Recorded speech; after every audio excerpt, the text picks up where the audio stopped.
We're gathered here to baptize these beautiful children with their real family, the mother-in-law announced, standing next to her son and his new girlfriend. The church was full. Then the doors opened. Amara walked in holding an envelope. "Before you baptize my children, perhaps everyone should see this." She handed the DNA results to the priest. 100% match. These are Marcus's children, every single one. The mother-in-law grabbed the pew to keep from falling. Marcus looked at his mother with horror. "What did you make me do?" But before we dive into the full story, let me know where you're watching from and what time it is. Now subscribe to the channel and let's get started. Your blood pressure is looking much better today, Mrs. Anderson. Amara Johnson smiled at the elderly woman lying in the hospital bed. She wrote numbers on the chart and adjusted the pillow behind Mrs. Anderson's head. The morning sun came through the window at Grady Memorial Hospital in Atlanta, Georgia. It was a normal Thursday morning. Amara loved her job as a nurse. She had worked at this hospital for 4 years. "You are such a sweet girl," Mrs. Anderson said. "Are you married?" Amara touched her wedding ring. "Yes, ma'am. 3 years now." 3 years? Any babies yet? Amara's hand moved to her round belly. She was 8 months pregnant. "Actually, I am having triplets, 2 boys and 1 girl. Mrs. Anderson's eyes grew wide. "3 babies! Oh my goodness, your husband must be so excited." Amara's smile faded a little. She thought about Marcus. He was excited at first, but lately something felt wrong. His mother, Patricia, had stopped calling. Patricia did not visit their apartment anymore. Amara felt a cold feeling in her stomach whenever she thought about Patricia Wilson. "He is excited," Amara said quietly. She finished checking Mrs. Anderson's vital signs and left the room. In the hallway, Amara's supervisor, Linda Chen, stopped her. "Amara, you did excellent work on the Henderson case yesterday. The family specifically asked me to thank you." "Thank you, Linda. I just try to help people feel comfortable." Linda smiled. "You are one of our best nurses. Take care of yourself, okay? Those babies will be here soon." Amara walked to the break room. She sat down carefully. Her back hurt. Her feet hurt. Carrying 3 babies was not easy. She pulled out her phone and looked at old photos. There was a photo from 3 years ago, the day she met Marcus Wilson.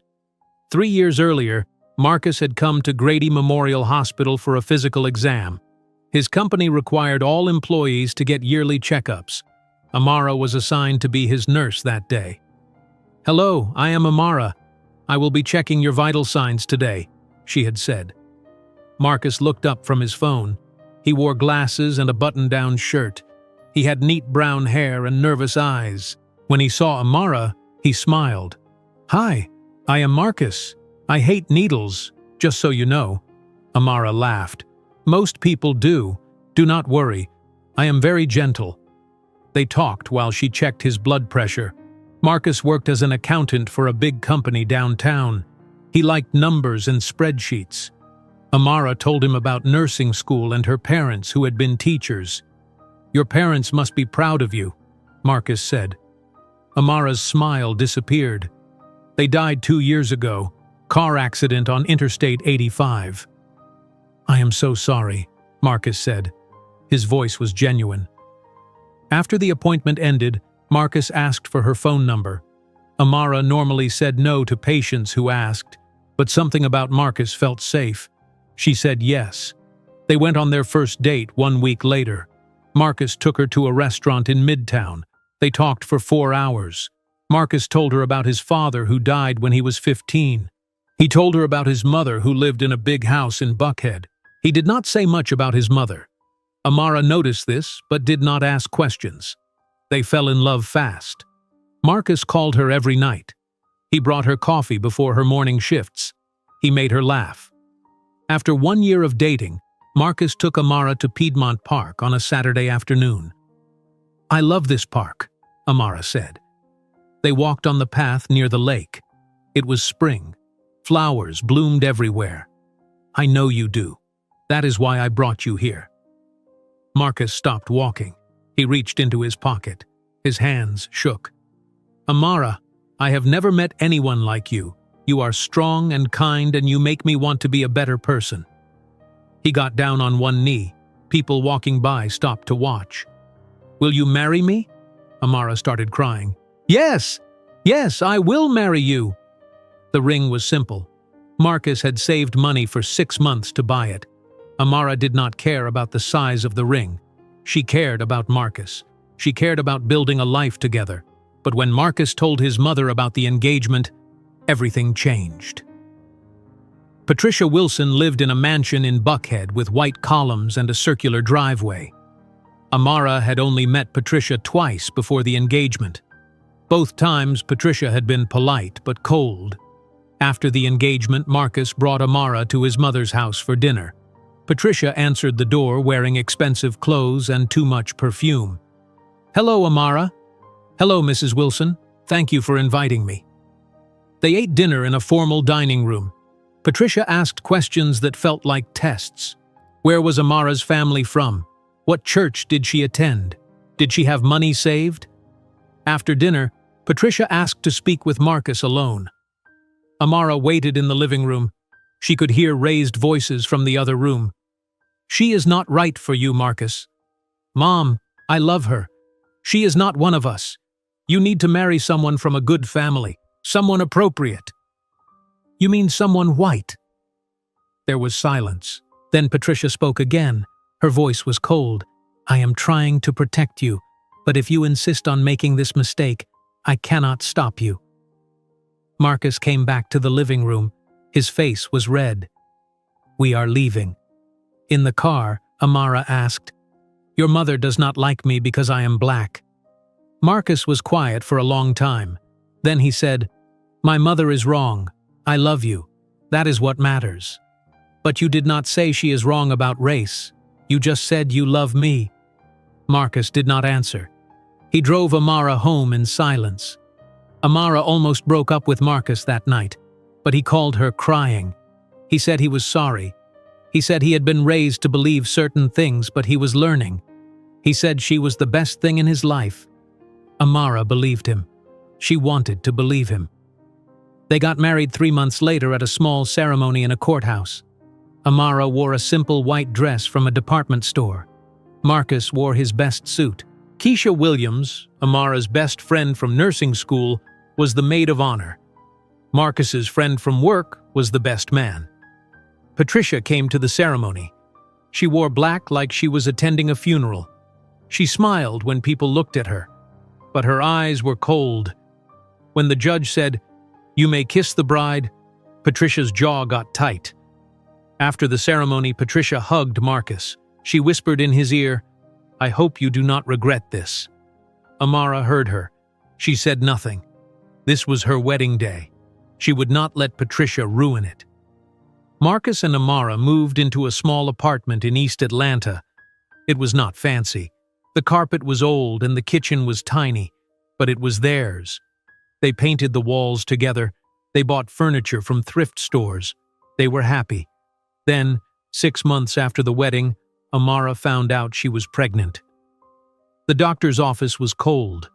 Amara lay on the exam table while the ultrasound technician moved the wand across her belly. Marcus held her hand. "Okay, let me see here," the technician said. She looked at the screen. Her eyes got wide. "Oh my! What is wrong?" Amara sat up fast.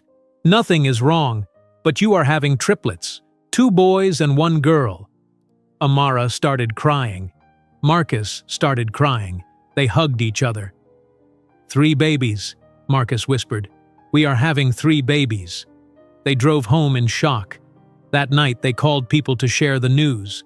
Amara called Keisha, who screamed with joy. Marcus called his mother. "3 babies?"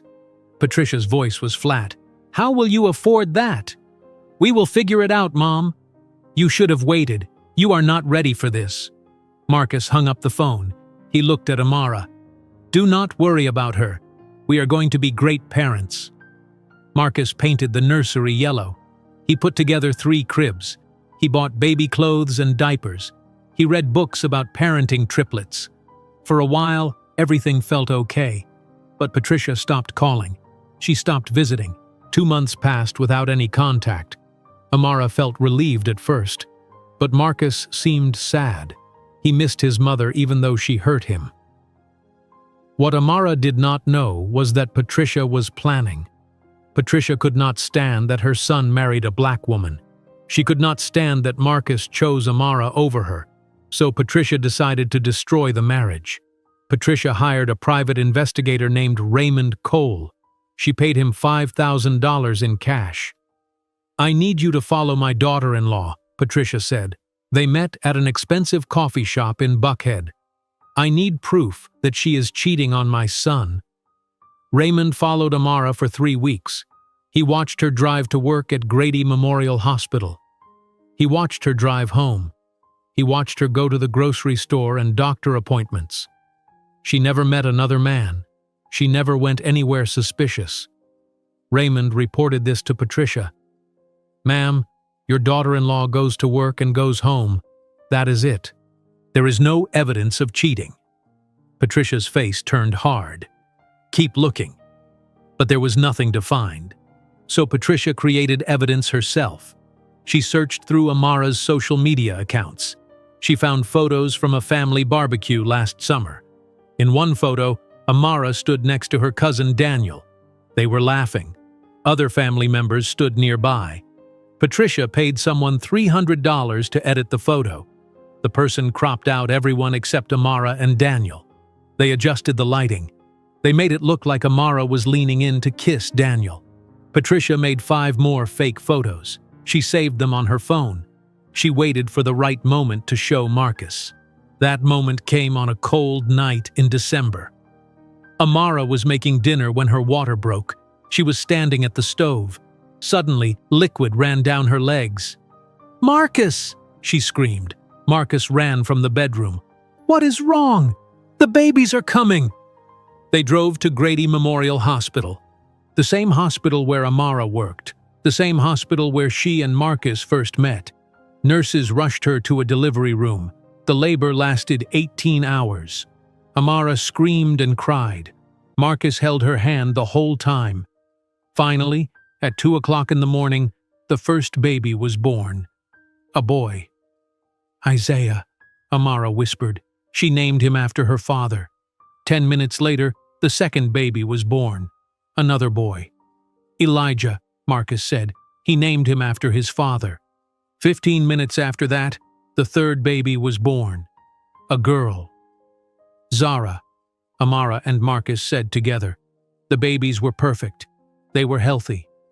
Amara held all 3 of them and cried happy tears. Marcus took photos. He called Keisha to share the news.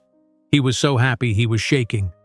Then, at 4 o'clock in the morning, Patricia arrived at the hospital. She walked into the room wearing a long coat and carrying a large purse. She looked at the babies in their bassinets. She looked at Amara in the bed. Her face showed no emotion. "Hello, Marcus," Patricia said. "Mom, you came." Marcus hugged her. Patricia did not hug him back. "I need to speak with you. In the hallway. Right now." Something in her voice made Amara's blood turn cold. Marcus followed his mother into the hallway. Patricia pulled out her phone. She showed Marcus her screen. "I did not want to tell you this," Patricia whispered, "but you need to know the truth about your wife." Marcus stared at his mother's phone screen. The hospital hallway was bright and cold. Patricia swiped through photos. Each photo showed Amara with a man. They were standing close together. In one photo, it looked like they were kissing. "Who is that?" Marcus asked. His voice shook. "I hired someone to follow her. This man, she has been meeting him for months, while you were at work, while she was pregnant with those babies." Marcus felt sick. He leaned against the wall. "No, Amara would not do this. She loves me." Patricia put her hand on Marcus's arm. Tears filled her eyes. She was a good actress. "Sweetheart, I know this hurts. I did not want to believe it either. But look at the evidence. Look at those photos. She has been lying to you." Marcus looked at the photos again. The man in the photos had dark skin. He was tall. Amara was smiling at him. Marcus's stomach turned. "There is something else," Patricia whispered. She walked to the window that looked into Amara's room. The 3 babies slept in their bassinets. "Look at those babies, Marcus. Really look at them." Marcus looked through the window. Isaiah, Elijah, and Zara were sleeping. Their little faces were peaceful. "What am I looking at? Look at their skin. They are too dark. You are white. Amara is black, yes, but those babies, they are much darker than they should be if you were the father."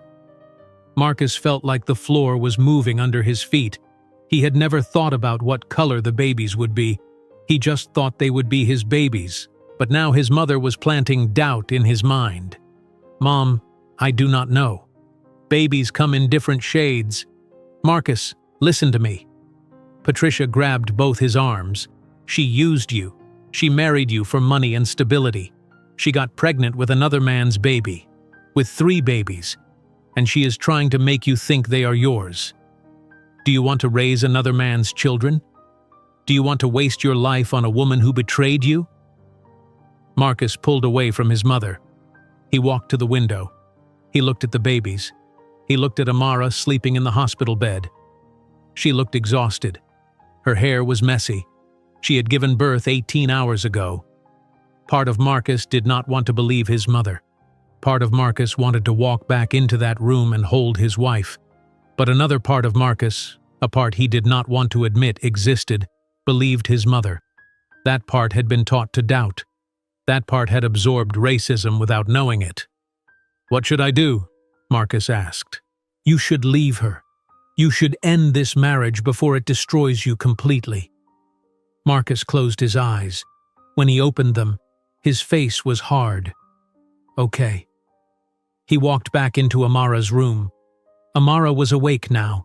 She was looking at baby Zara in the bassinet. When she saw Marcus, she smiled. "Where did you go? Come hold your daughter. She is perfect." Marcus did not smile back. His voice was cold when he spoke. "I know what you did." Amara's smile disappeared. "What?" "My mother showed me everything. I saw the photos. I know about the other man." "What photos? What are you talking about? Do not lie to me anymore." Marcus's voice got loud. "I saw you with him. I saw you kissing him. And those babies," he pointed at the bassinets, "those are not my babies. Look at them. They cannot be mine." Amara's face went pale. She tried to sit up in bed, but pain shot through her body. "Marcus, I have no idea what your mother told you, but I never cheated on you. I would never cheat on you. These are your babies. Our babies." "Stop lying. I am not lying. Marcus, please, look at me." Amara started crying. Tears ran down her face. "I love you. I have never been with another man. Whatever your mother showed you is fake. It has to be fake." Marcus shook his head. "My mother would not lie to me. She is the only person who has never lied to me. She is lying right now. She never wanted us to be together. She never wanted you to marry a black woman. Can you not see what she is doing?" Marcus walked to the door. "We are done, Amara. I want a divorce." "No, Marcus, wait. Please do not do this. The babies just got here. They need their father." "Those are not my babies." Marcus opened the door. Amara screamed. She screamed so loud that nurses came running from every direction. She tried to get out of bed, but she was too weak. She had just given birth. Her body would not work right. "Marcus, Marcus, please do not leave us, please." But Marcus walked out. He walked down the hallway. He walked out of the hospital. He got in his car and drove away. Amara screamed until her voice was gone. Nurses surrounded her bed. They tried to calm her down. One nurse gave her medicine to help her relax. Amara finally stopped screaming. She just cried. She cried and cried while the babies slept in their bassinets, not knowing their father had just abandoned them. The next morning, Keisha Williams burst into Amara's hospital room. She was still wearing her scrubs from the emergency room downstairs. Her face showed fear and anger. "Amara, I just heard. What happened?" Amara was sitting in bed holding baby Isaiah. Her eyes were red and swollen from crying all night. She looked at Keisha and fresh tears started. He left me. Marcus left me. Keisha sat on the edge of the bed. What? Why? Amara told her everything. She told her about Patricia showing Marcus photos. She told her about Marcus saying the babies were not his. She told her about Marcus walking out. Keisha stood up fast. Her hands made fists. I am going to find him. I am going to kill him. How dare he abandon you right after you gave birth to his babies? Keisha, no, please just stay with me. Keisha sat back down. She took a deep breath. Okay, what do you need? Tell me how I can help. I do not know. I do not know how to do this alone. I have 3 babies. I have no husband. My parents are dead. I have nobody. You have me, Keisha said firmly. She grabbed Amara's hand. You hear me? You have me.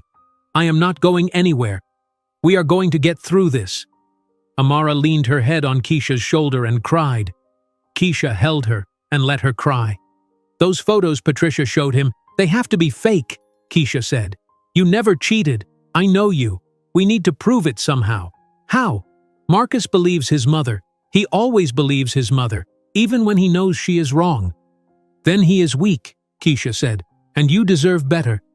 2 days later, a nurse came into Amara's room.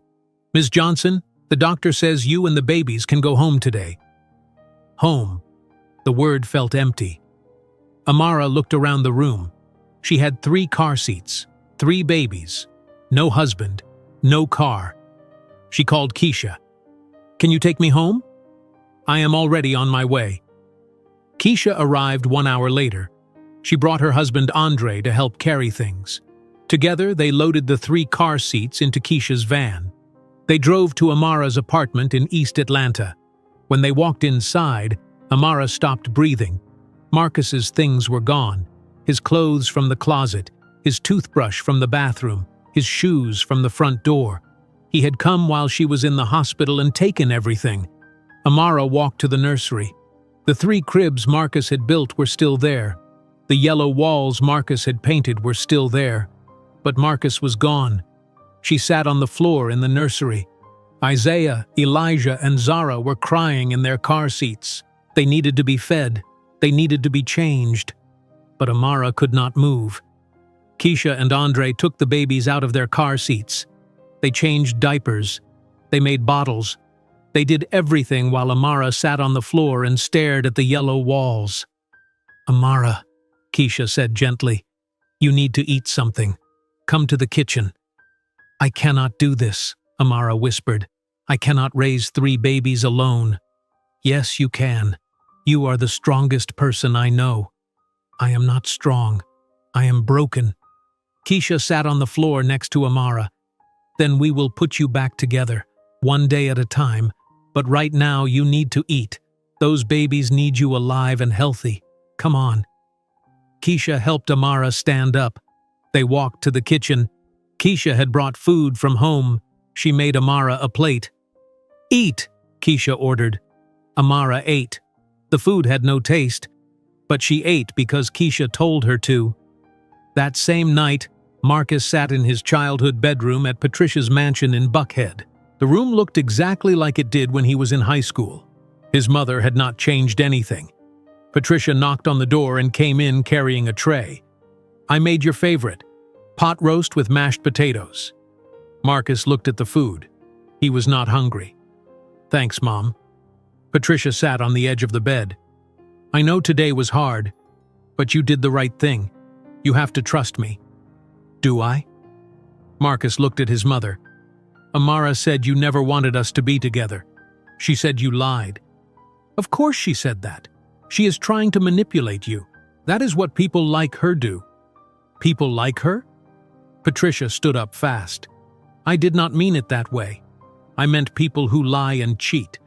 Marcus, I have your best interest at heart. I always have. Everything I do is because I love you. Marcus wanted to believe her. It was easier to believe her than to think he had just made the biggest mistake of his life. Eat your dinner, Patricia said.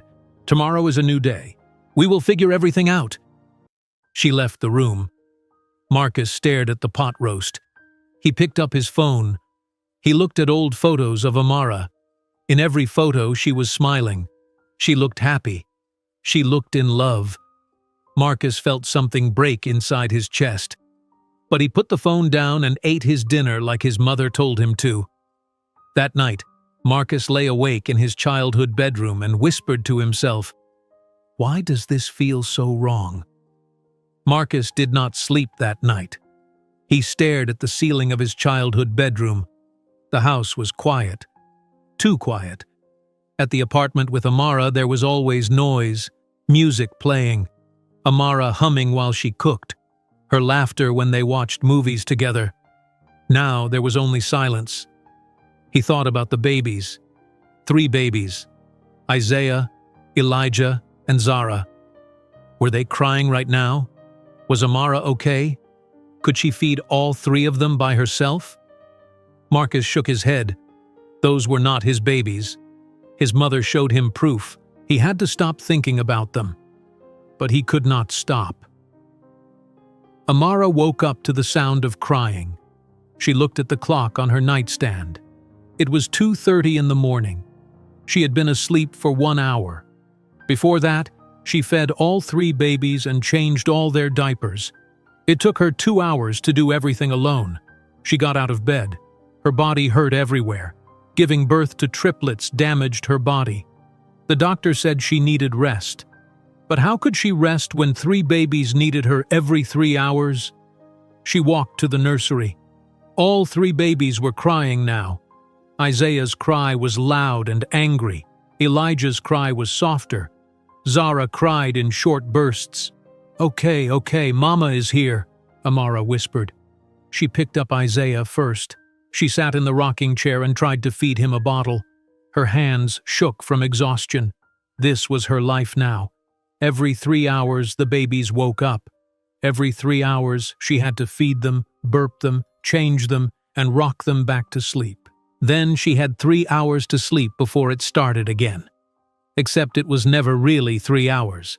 By the time she finished with all 3 babies, she only had 2 hours, sometimes 1 hour. After 2 weeks of this, Amara knew she could not survive much longer. She had no money left. The rent was due in 2 weeks. She had bills to pay. She needed diapers and formula. Formula for 3 babies cost $300 each month. She called the hospital. "Linda, this is Amara. I need to come back to work." Her supervisor sounded worried. "Amara, you just had babies 2 weeks ago. You are supposed to take 6 weeks of maternity leave." "I know, but I need the money. I have to come back." "Is Marcus not helping? Is he not paying child support?" Amara's throat closed up. She could not speak for a moment. "Marcus left. He is not helping." There was silence on the phone. Then Linda said, "I am so sorry." "Okay, come back whenever you are ready. We will work something out." 4 weeks after the babies were born, Amara went back to work at Grady Memorial Hospital. Keisha helped her find a daycare that took infants. The daycare was called Little Steps. It was in a building that needed paint. The carpets were old, but the workers were kind and the price was cheaper than other places. "It costs how much?" Amara stared at the paper the daycare director gave her.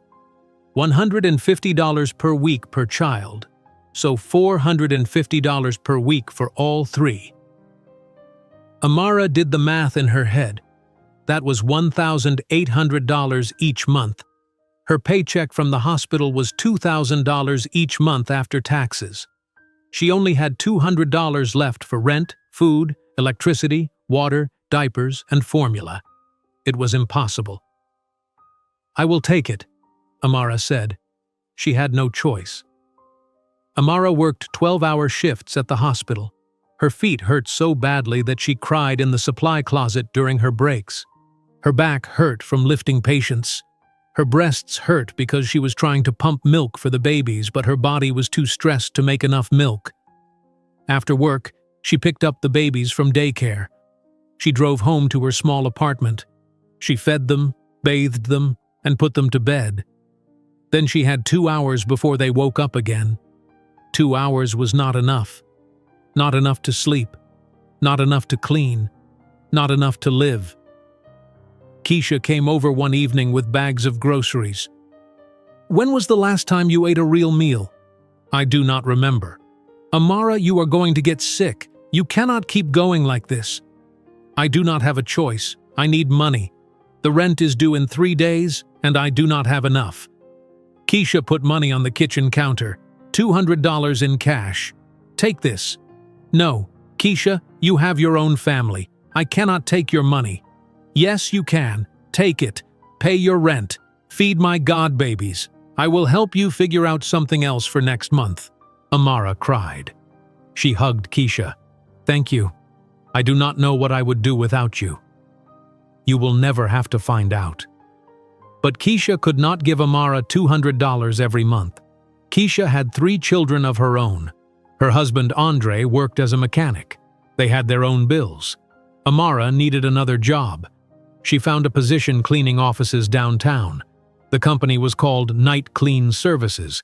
They needed someone to clean a building on Peachtree Street from 10 at night until 4 in the morning.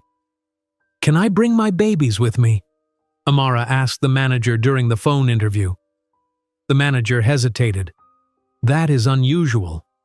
Please. I am a single mother of triplets. I have nobody to watch them at night. I will work hard. I will clean everything perfectly. They will stay in their car seats. They will not bother anyone." The manager sighed. "Okay, you can start on Monday." Monday night, Amara loaded 3 car seats into her old Honda. The car was 10 years old. The heater did not work well. She drove downtown to the office building on Peachtree Street. She parked in the garage. She carried all 3 car seats inside, one at a time.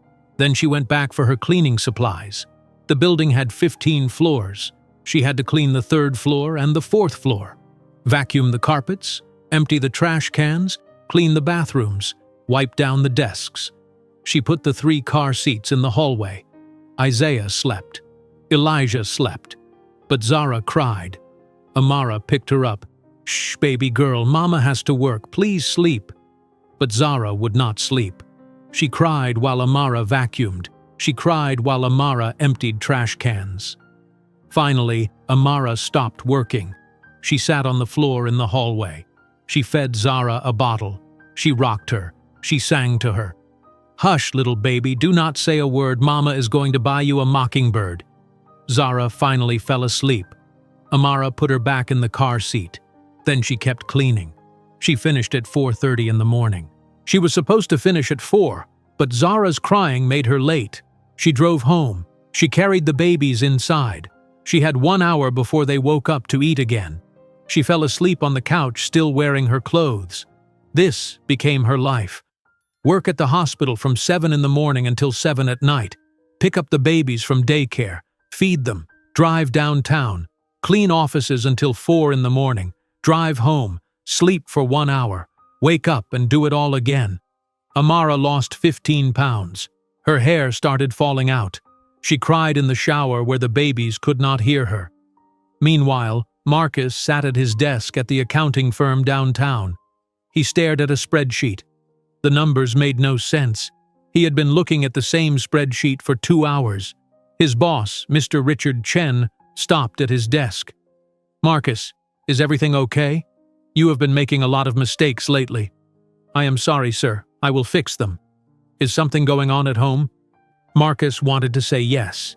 He wanted to say his whole life was falling apart, but instead he said, "No, sir. Everything is fine." Mr. Chen did not look convinced, but he walked away. Marcus tried to focus on the numbers, but all he could think about was Amara. Was she okay? How was she taking care of 3 babies alone? He shook his head. He had to stop thinking about her. She betrayed him. She lied to him. Those were not his babies. But late at night, when Patricia was asleep, Marcus looked at old photos on his phone. Photos of Amara laughing. Photos of them at Piedmont Park. Photos of her when she was pregnant. In one photo, she was 8 months pregnant. She was sitting on their couch. Her hand was on her belly. She was smiling at the camera, at Marcus behind the camera. He stared at that photo for a long time. Then he deleted it. He deleted all the photos. He told himself to move on. But the next day, he restored all the photos from his deleted folder. He could not let them go. At the mansion in Buckhead, Patricia noticed Marcus was sad. She decided it was time for her next plan. She needed Marcus to move on completely. She needed him to forget about Amara forever. Patricia went to her country club for lunch. Her friend Barbara Mills was there. They ate salads and drank wine. "Barbara, do you know any nice young women who might be interested in meeting my son?" Barbara smiled. "Actually, I do. My real estate agent is lovely. Her name is Jennifer Hayes. She is 30 years old. She comes from a very good family, and she is single." "Perfect. Can you introduce them?" "Of course." The following week, Patricia invited Jennifer Hayes to dinner at the mansion. Jennifer arrived wearing a blue dress and too much makeup. She had blonde hair that she styled in perfect curls. She smiled constantly. Marcus came downstairs for dinner. He was surprised to see a stranger sitting at the table. "Marcus, this is Jennifer Hayes. She is a friend of Barbara's. I thought it would be nice for us to have company tonight." Marcus shook Jennifer's hand. "Nice to meet you." "Nice to meet you too." Jennifer's voice was high and cheerful. "Your mother has told me so much about you." They sat down for dinner. Patricia had made roasted chicken with vegetables. Jennifer talked the entire time. She talked about selling houses. She talked about her college sorority. She talked about her friends' weddings. "I just love weddings," Jennifer said. "Do you like weddings, Marcus?" Marcus thought about his own wedding. Standing in the courthouse with Amara, how simple it was, how happy he felt. "They are okay," he said. After dinner, Jennifer touched Marcus's arm. "Maybe we could get coffee sometime?" Marcus looked at his mother. Patricia was smiling and nodding. "Sure," Marcus said. He did not want coffee with Jennifer, but it was easier to say yes than to argue with his mother. 1 month passed, then 2 months. Patricia invited Jennifer to dinner every single week. Jennifer laughed at everything Marcus said. She showed him photos on her phone of beautiful houses. She talked about the future constantly. Marcus felt nothing for Jennifer, but he kept having dinner with her because his mother wanted him to. Late at night, he lay in his childhood bed and thought about Amara. He wondered what she was doing right now. He wondered if the babies were healthy. He wondered if he made a mistake. But every time he had these thoughts, he pushed them away. His mother would not lie to him. His mother loved him. He had to trust her. On a cold morning in February, Amara walked to her mailbox in the apartment building lobby. She had not checked her mail in 3 days. She was too tired to remember small things like mail.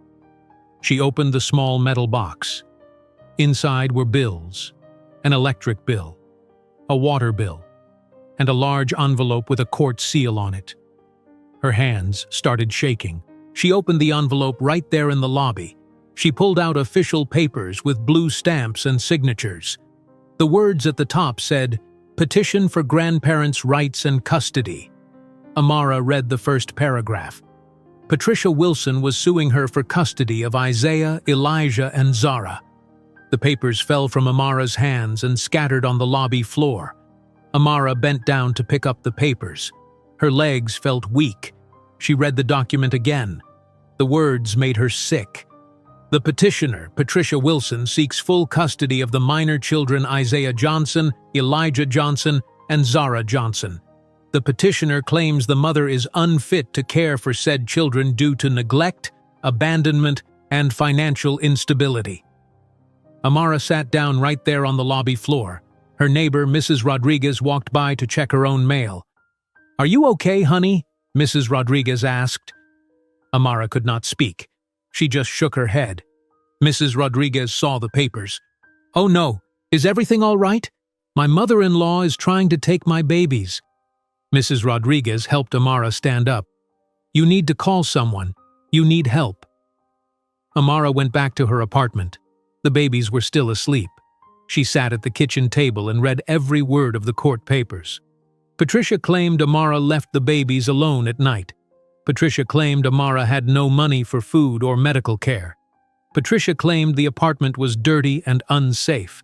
Some of it was twisted truth. Amara did struggle with money. The apartment was small and old, but the rest was lies. Complete lies. Amara never left her babies alone. Never. She took them everywhere, even to her night cleaning job. Amara called Keisha. Her hands shook so badly she could barely hold the phone. "Keisha, Patricia is suing me. She wants to take my babies." "What? I am coming over right now." Keisha arrived 30 minutes later. She read the court papers at the kitchen table while Amara paced back and forth. "This is insane," Keisha said. "These are lies. You are a good mother. It does not matter. She has money. She has power. She can make the court believe anything. You need a lawyer." Amara opened her laptop. She searched for family lawyers in Atlanta. She clicked on the first website. At the bottom it said, "Initial consultation fee, $500. Retainer, $5,000. She clicked on another website. Retainer, $7,000. Another one. Retainer, $10,000. Amara closed the laptop. "I have $327 in my bank account. I cannot afford a lawyer. There has to be free legal help somewhere, legal aid or something." They searched online together. They found the Georgia Legal Aid Office. Amara called the number. A recording said, "We are currently not accepting new clients. Our wait list is 6 months long." 6 months. The court date was in 2 weeks. "I will have to represent myself," Amara said quietly. "Amara, you do not know how to do that." "I do not have a choice." Across town at the law offices of Martin Burke and Associates, Patricia Wilson sat in a conference room. 3 lawyers sat across from her. The lead lawyer was named Thomas Martin. He wore an expensive suit and a Rolex watch. "Mrs. Wilson, thank you for choosing our firm," Thomas said. "We handle many high-profile custody cases. We have an excellent success rate." "I want full custody of my 3 grandchildren," Patricia said. "Their mother is unfit. She works 2 jobs and drags those poor babies to an office building in the middle of the night. She has no money. She cannot provide for them properly." Thomas wrote notes on a legal pad. "Do you have evidence of this?" "I have witnesses." "What kind of witnesses?" Patricia opened her expensive purse. She pulled out a piece of paper with names and phone numbers. "This is her neighbor. This is a man who works maintenance at her apartment building. They have both seen her neglect." Thomas looked at the paper. "These witnesses will testify that she leaves the children alone." "Yes." One of the other lawyers, a woman named Sarah Burke, spoke up. "Mrs. Wilson, these witnesses need to be credible. The judge will question them carefully. Are you certain they will hold up under cross-examination?" Patricia smiled. "They will say exactly what they need to say. I have made sure of it." Sarah and Thomas looked at each other. They both understood what Patricia meant. But they did not ask questions. Patricia was paying them $50,000. They took her check and agreed to take the case. After leaving the law office, Patricia drove to Amara's apartment building. She parked across the street and waited. An hour later, she saw a woman leaving the building. Patricia checked the paper in her purse. The woman matched the description. This was Carmen Rodriguez, Amara's neighbor. Patricia got out of her car. "Excuse me, are you Carmen Rodriguez?" Carmen stopped. "Yes. Who are you?" "My name is Patricia Wilson. I am the grandmother of the triplets who live in apartment 2B. I would like to talk to you." Carmen's face changed. She looked uncomfortable. "I do not want to get involved in family problems." Patricia pulled an envelope from her purse. "I just need you to answer some questions in court. Simple questions. It will take 10 minutes of your time. And I am prepared to pay you $2,000 for your time." Carmen stared at the envelope. $2,000 was a lot of money. Her son needed braces. Her car needed new tires. "What kind of questions?" "Just questions about what you have seen and heard in the building, about the babies crying, about the mother leaving at night." "I have heard the babies cry sometimes. All babies cry. But I never saw the mother leave them alone." Patricia opened the envelope. Carmen could see cash inside. $20 bills, many of them. Sometimes our memory needs help. Sometimes we remember things we forgot before. Do you remember hearing the babies cry alone for hours? Do you remember being worried about them? Carmen looked at the money. She looked at Patricia's expensive clothes and jewelry. She thought about her son's crooked teeth. Maybe I do remember something like that. Good. Patricia handed her the envelope. My lawyers will call you with the court date. Just tell the judge what you remember. It will help those babies get the care they deserve. Carmen took the envelope and walked away quickly. She felt sick to her stomach, but she did not give the money back. Patricia did the same thing with Robert Hayes, the maintenance man. She gave him $2,000. She told him to say he saw Amara leave the building late at night without the babies. Robert took the money and agreed. Patricia drove home to her mansion feeling satisfied. She had 3 expensive lawyers. She had 2 witnesses who would lie for her. She had money and power. Amara had nothing. This would be easy. 2 weeks passed too quickly. The court date arrived on a Tuesday morning in March. Amara borrowed a professional dress from Keisha. It was dark blue and too big. Amara had lost so much weight that she had to pin the waist to make it fit. She went to the public library the day before. She printed out papers showing her work schedule at Grady Memorial Hospital.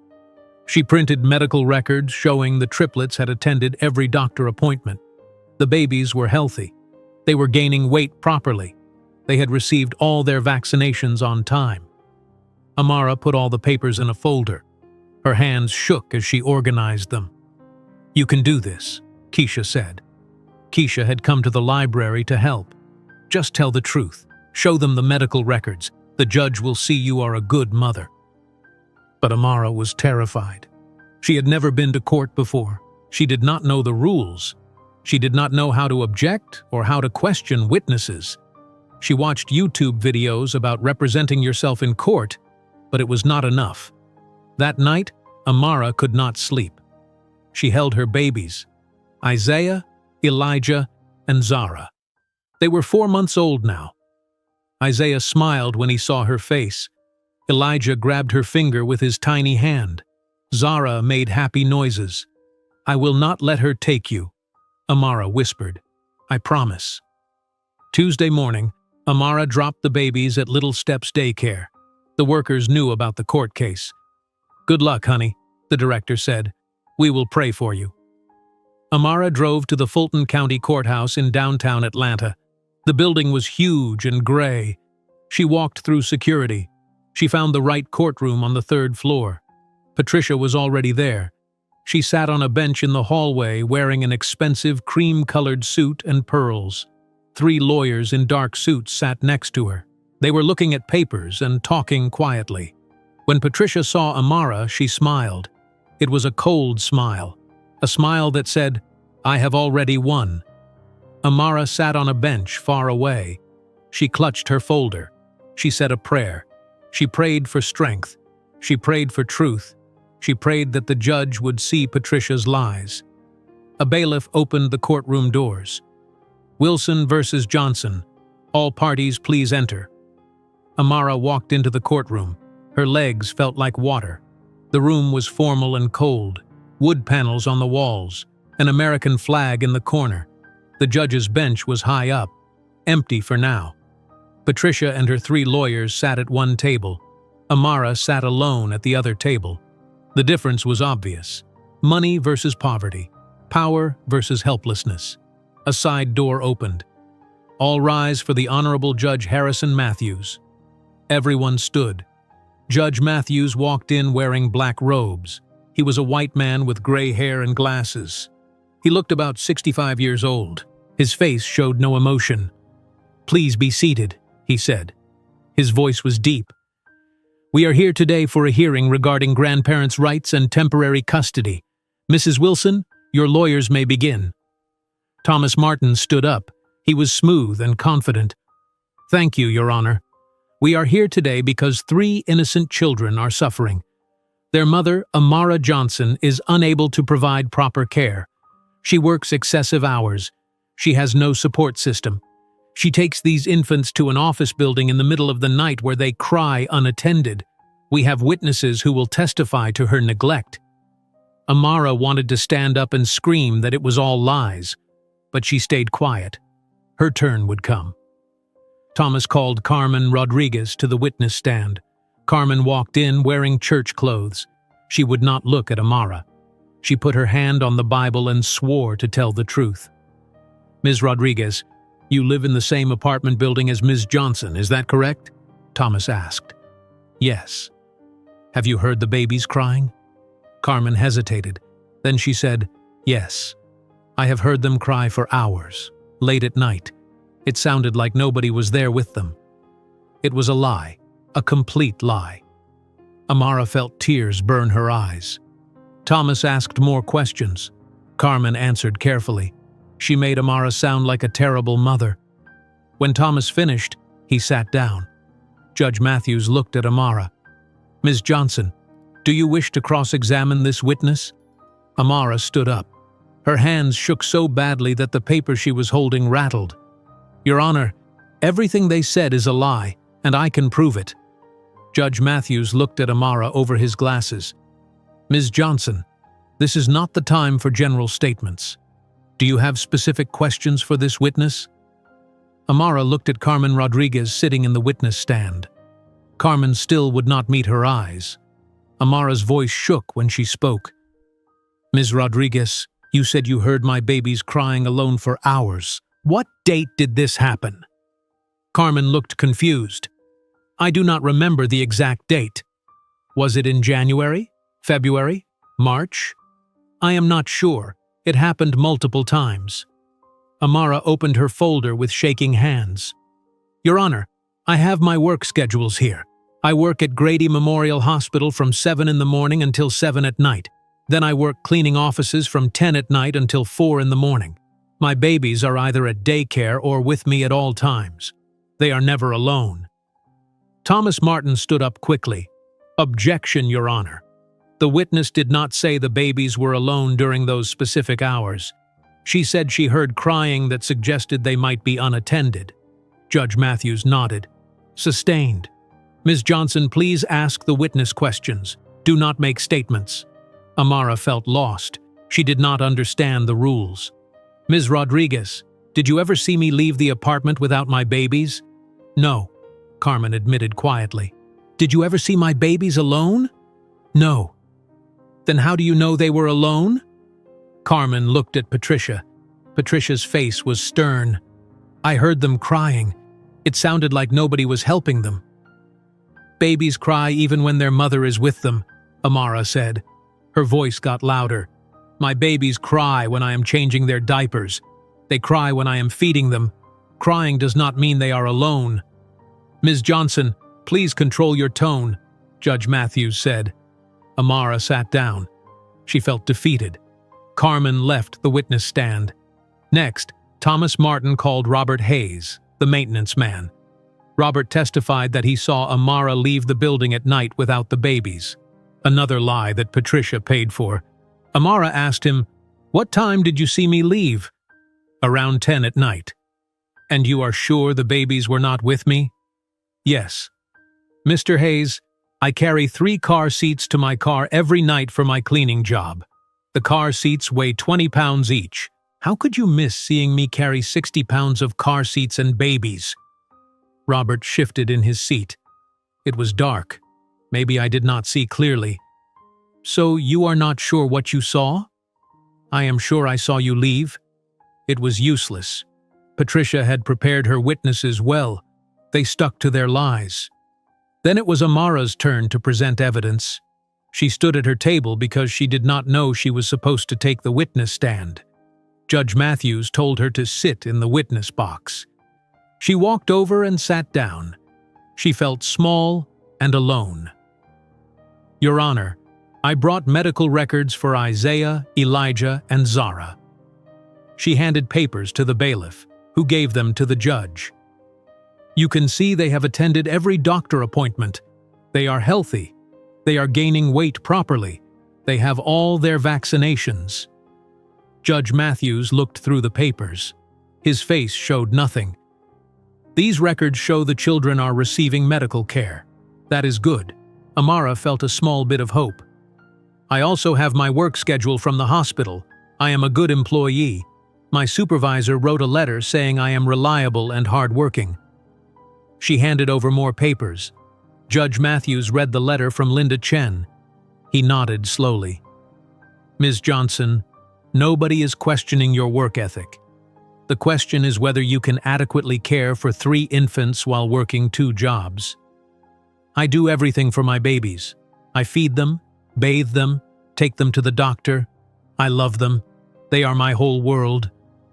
I understand, but love is not enough if you cannot provide stability.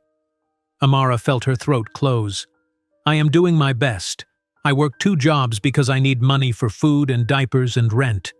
If their father helped, I would not have to work so hard. But he left us. Thomas Martin stood up. Your Honor, may I question Ms. Johnson about the father? Proceed. Thomas walked toward Amara. He looked at her with fake sympathy. Ms. Johnson, where is the father of these children? He left. He abandoned us at the hospital right after they were born. Why did he leave? Amara looked at Patricia sitting at the other table. Patricia's face was cold. His mother lied to him. She showed him fake photos and told him I cheated. She told him the babies were not his. None of it was true. Thomas raised his eyebrows. So you are saying Mrs. Wilson fabricated evidence and manipulated her own son?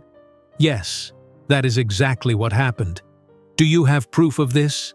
Amara's heart sank. No, but I know what happened. I was there. Your Honor, the witness is making serious accusations against my client without any evidence. I move to strike her statement from the record. Judge Matthews hit his gavel. Sustained. Ms. Johnson, you cannot make accusations without proof. Stick to facts you can verify. Thomas continued his questions.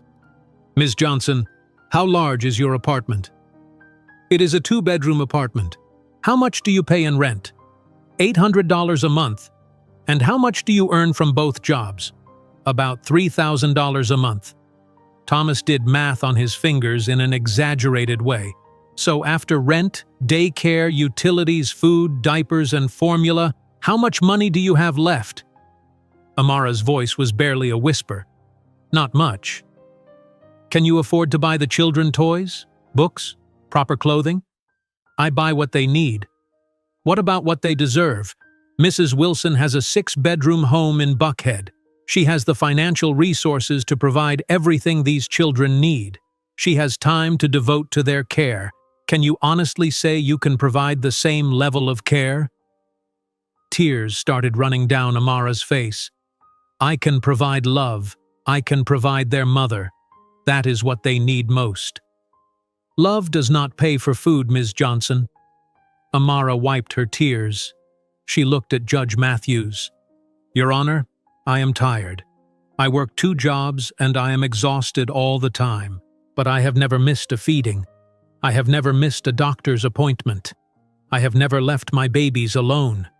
Yes, I am poor. But poor people can be good parents. Please do not take my babies away from me. Judge Matthews was quiet for a long moment. Ms. Johnson, I can see you love your children. That is clear.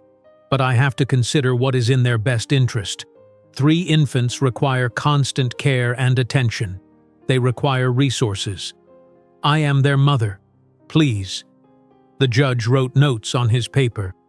I am going to order temporary custody to Mrs. Wilson while we wait for a full trial. The trial will be scheduled for 4 months from now.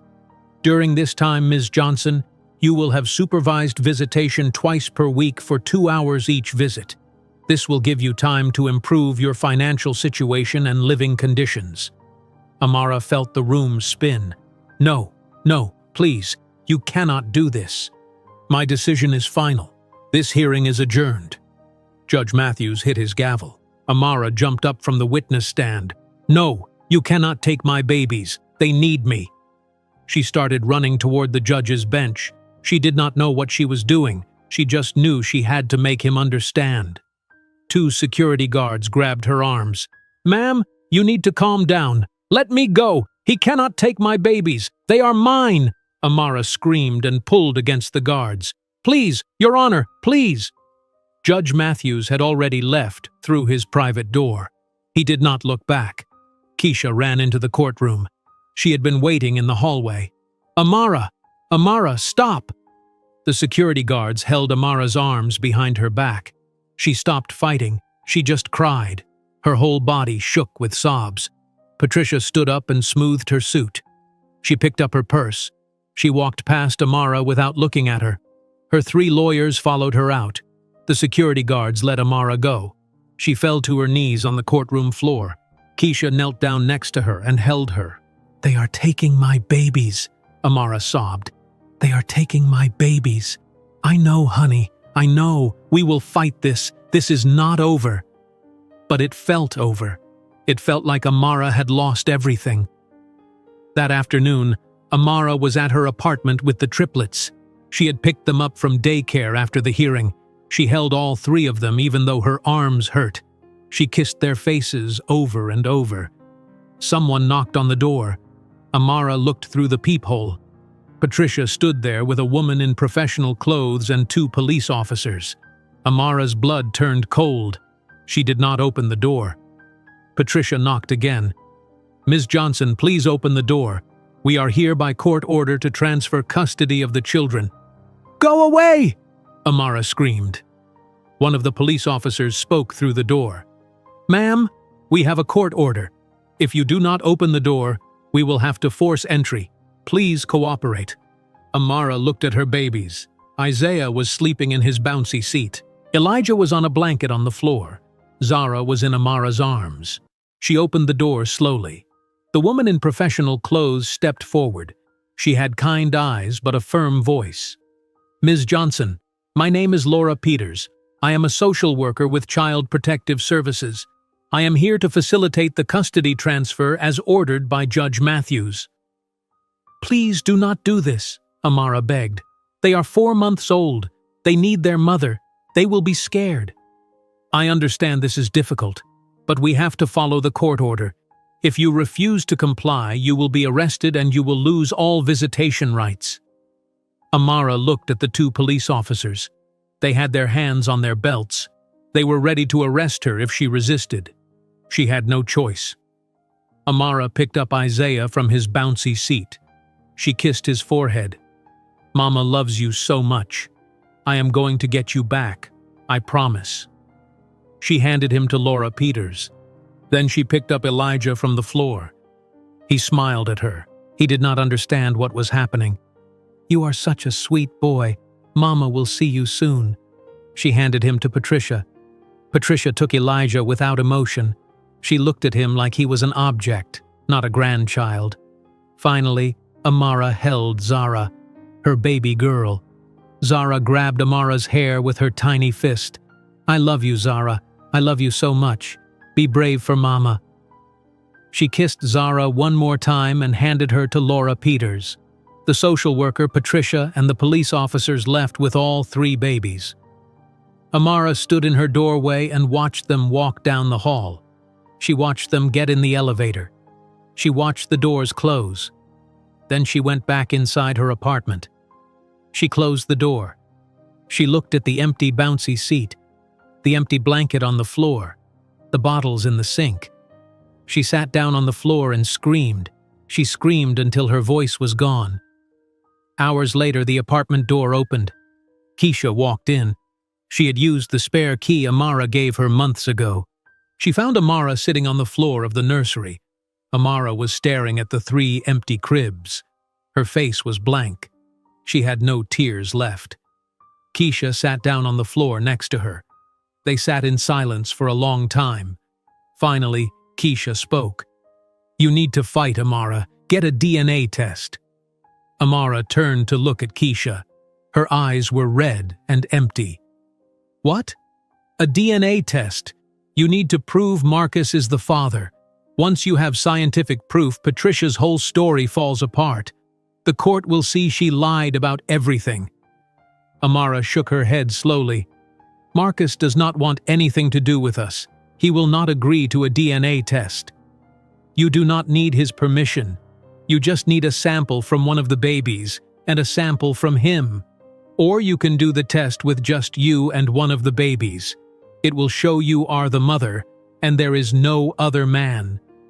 But that does not prove Marcus is the father. Keisha thought for a moment. You are right. We need Marcus's DNA. Can you get a sample from him somehow? I have not seen Marcus in 4 months. I do not even know where he lives now. What about during your visits with the babies? Can you get a sample from one of them? If Marcus is the father, the test will show it. Amara's brain was too tired to think clearly. How much does a DNA test cost? Keisha pulled out her phone. She searched online. It says here that a legal paternity test costs between $800 and $1,000. $1,000. Amara had $327 in her bank account. She needed to save $673 more. She needed to work more hours. She needed to eat less. She needed to save every single penny. I can do this, Amara said quietly. I can save the money. For the first time in hours, Amara felt something other than despair. She felt purpose. She had a plan. The next 6 weeks were the hardest of Amara's life. She picked up every extra shift at Grady Memorial Hospital. When other nurses called in sick, Amara volunteered to cover for them. She worked 16-hour shifts. Her feet bled inside her shoes. Her back screamed in pain, but she kept working. At her night cleaning job, she asked if there were extra buildings she could clean. Her manager gave her 2 more floors to clean. Now she cleaned 4 floors instead of 2. She worked from 10 at night until 6 in the morning. She slept 2 hours and then went to the hospital. She stopped buying food. She ate crackers and peanut butter. Sometimes she ate nothing at all. She stopped paying her electric bill. She stopped paying her water bill. She would deal with those problems later. Right now, she needed $1,000 for the DNA test. Every penny she earned went into a coffee can she kept hidden under her bed. $10, $20, $50. The cans slowly filled. Keisha brought groceries every few days. Amara, you look terrible. You need to eat. I am eating. No, you are not. You are disappearing. Please eat something. Amara ate half a sandwich to make Keisha stop worrying. But as soon as Keisha left, Amara saved the other half for tomorrow. Twice each week, Amara went to Patricia's mansion in Buckhead for supervised visits with her babies. The visits were on Tuesday evenings and Saturday mornings. Each visit lasted exactly 2 hours. Not 1 minute more. Laura Peters, the social worker, was always present. She sat in the corner of the living room and watched everything. She wrote notes on a clipboard. The first visit was torture. Amara walked into Patricia's mansion and saw her babies sitting in expensive bouncy seats, Isaiah, Elijah, and Zara. They were wearing designer baby clothes. Everything around them was expensive and perfect. A nanny named Margaret stood nearby. She was an older white woman with gray hair pulled into a tight bun. You have 2 hours, Laura Peters said. You may hold the children and interact with them. You may not take them out of this room. You may not take any photos. Amara ran to her babies. She picked up Isaiah first. He felt heavier. He had grown in just 1 week. Mama missed you so much, she whispered. She kissed his face over and over. She held all 3 babies during the 2 hours. She sang to them. She talked to them. She told them stories. Isaiah smiled at her. Elijah grabbed her finger. Zara made happy noises. Patricia walked past the living room several times. She looked in with a satisfied smile. She had won. She had taken Amara's babies, and there was nothing Amara could do about it. When the 2 hours ended, Laura Peters stood up. Time is up, Ms. Johnson. Please, just 5 more minutes. I cannot do that. The court order says 2 hours. You need to leave now. Amara kissed each baby 1 more time. She put them back in their bouncy seats. She walked out of the mansion with tears running down her face. This happened twice every week. The pain never got easier. Marcus still lived at Patricia's mansion. But he did not know about the custody situation. Patricia lied to him. She told him Amara was struggling and needed help, so the babies were staying at the mansion temporarily. "It is just for a few weeks," Patricia said, "just until Amara gets back on her feet." Marcus believed his mother. He asked to visit the babies sometimes. Patricia allowed it, but she was always in the room. She never left Marcus alone with them. One Saturday afternoon, Marcus came into the living room. He saw the 3 babies in their bouncy seats. Margaret, the nanny, was reading a magazine. "Can I hold them?" Marcus asked. "Of course, Mr. Wilson." Marcus picked up Isaiah. The baby looked at him with big brown eyes. Marcus felt something strange in his chest. A pull, a connection. Isaiah had his eyes, the same shape, the same color. "Hi, little guy," Marcus whispered. "I am Marcus." He looked at Isaiah's face for a long time. Something felt wrong. Something felt like he was missing an important truth, but he pushed the feeling away. Patricia walked into the room. "Marcus, dinner is ready." "Okay, Mom." Marcus put Isaiah back in the bouncy seat. He walked out of the room still feeling confused. After 5 weeks of working constantly, Amara finally saved $1,000. She counted the money in her coffee can 3 times to make sure. $10 bills, $20 bills, $5 bills, $1,000 exactly. She searched online for DNA testing labs in Atlanta. She found one called Atlanta Medical Laboratory. Their website said they did legal paternity testing with results in 3 weeks. The cost was $1,000. Amara made an appointment, but she had a problem. She needed a DNA sample from one of the babies.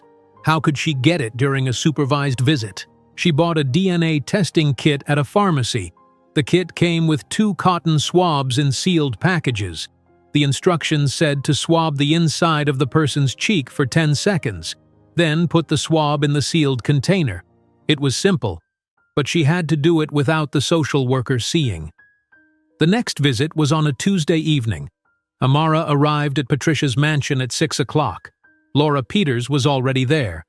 The babies were in the living room with Margaret. Amara played with the babies for an hour. She sang songs. She talked to them. She waited for the right moment. Then Isaiah started fussing. He was pulling at his diaper. "I think he needs to be changed," Amara said. Margaret started to stand up. "I will change him." "Please, can I do it?" Amara asked. "I miss taking care of them. It is just a diaper." Margaret looked at Laura Peters. The social worker nodded. "That is fine. You can change him, but do it here in the living room where I can see you." "Can I use the bathroom?" "I need to wash my hands first, and I can change him in there. It will only take a minute." Laura Peters thought about it. "Okay, but leave the bathroom door open." Amara picked up Isaiah. She grabbed the diaper bag that sat by the bouncy seats. Her hands were shaking. Inside her pocket was the DNA kit. She had hidden it in a small plastic bag. She walked to the bathroom down the hall. She left the door open like Laura Peters said. She put Isaiah on the changing table. She quickly changed his diaper. Her heart was pounding so hard she thought everyone could hear it. She turned on the faucet to wash her hands. The sound of running water covered any small noises. She pulled the DNA kit from her pocket.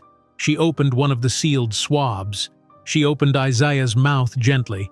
She rubbed the cotton swab on the inside of his cheek. 10 seconds. She counted in her head.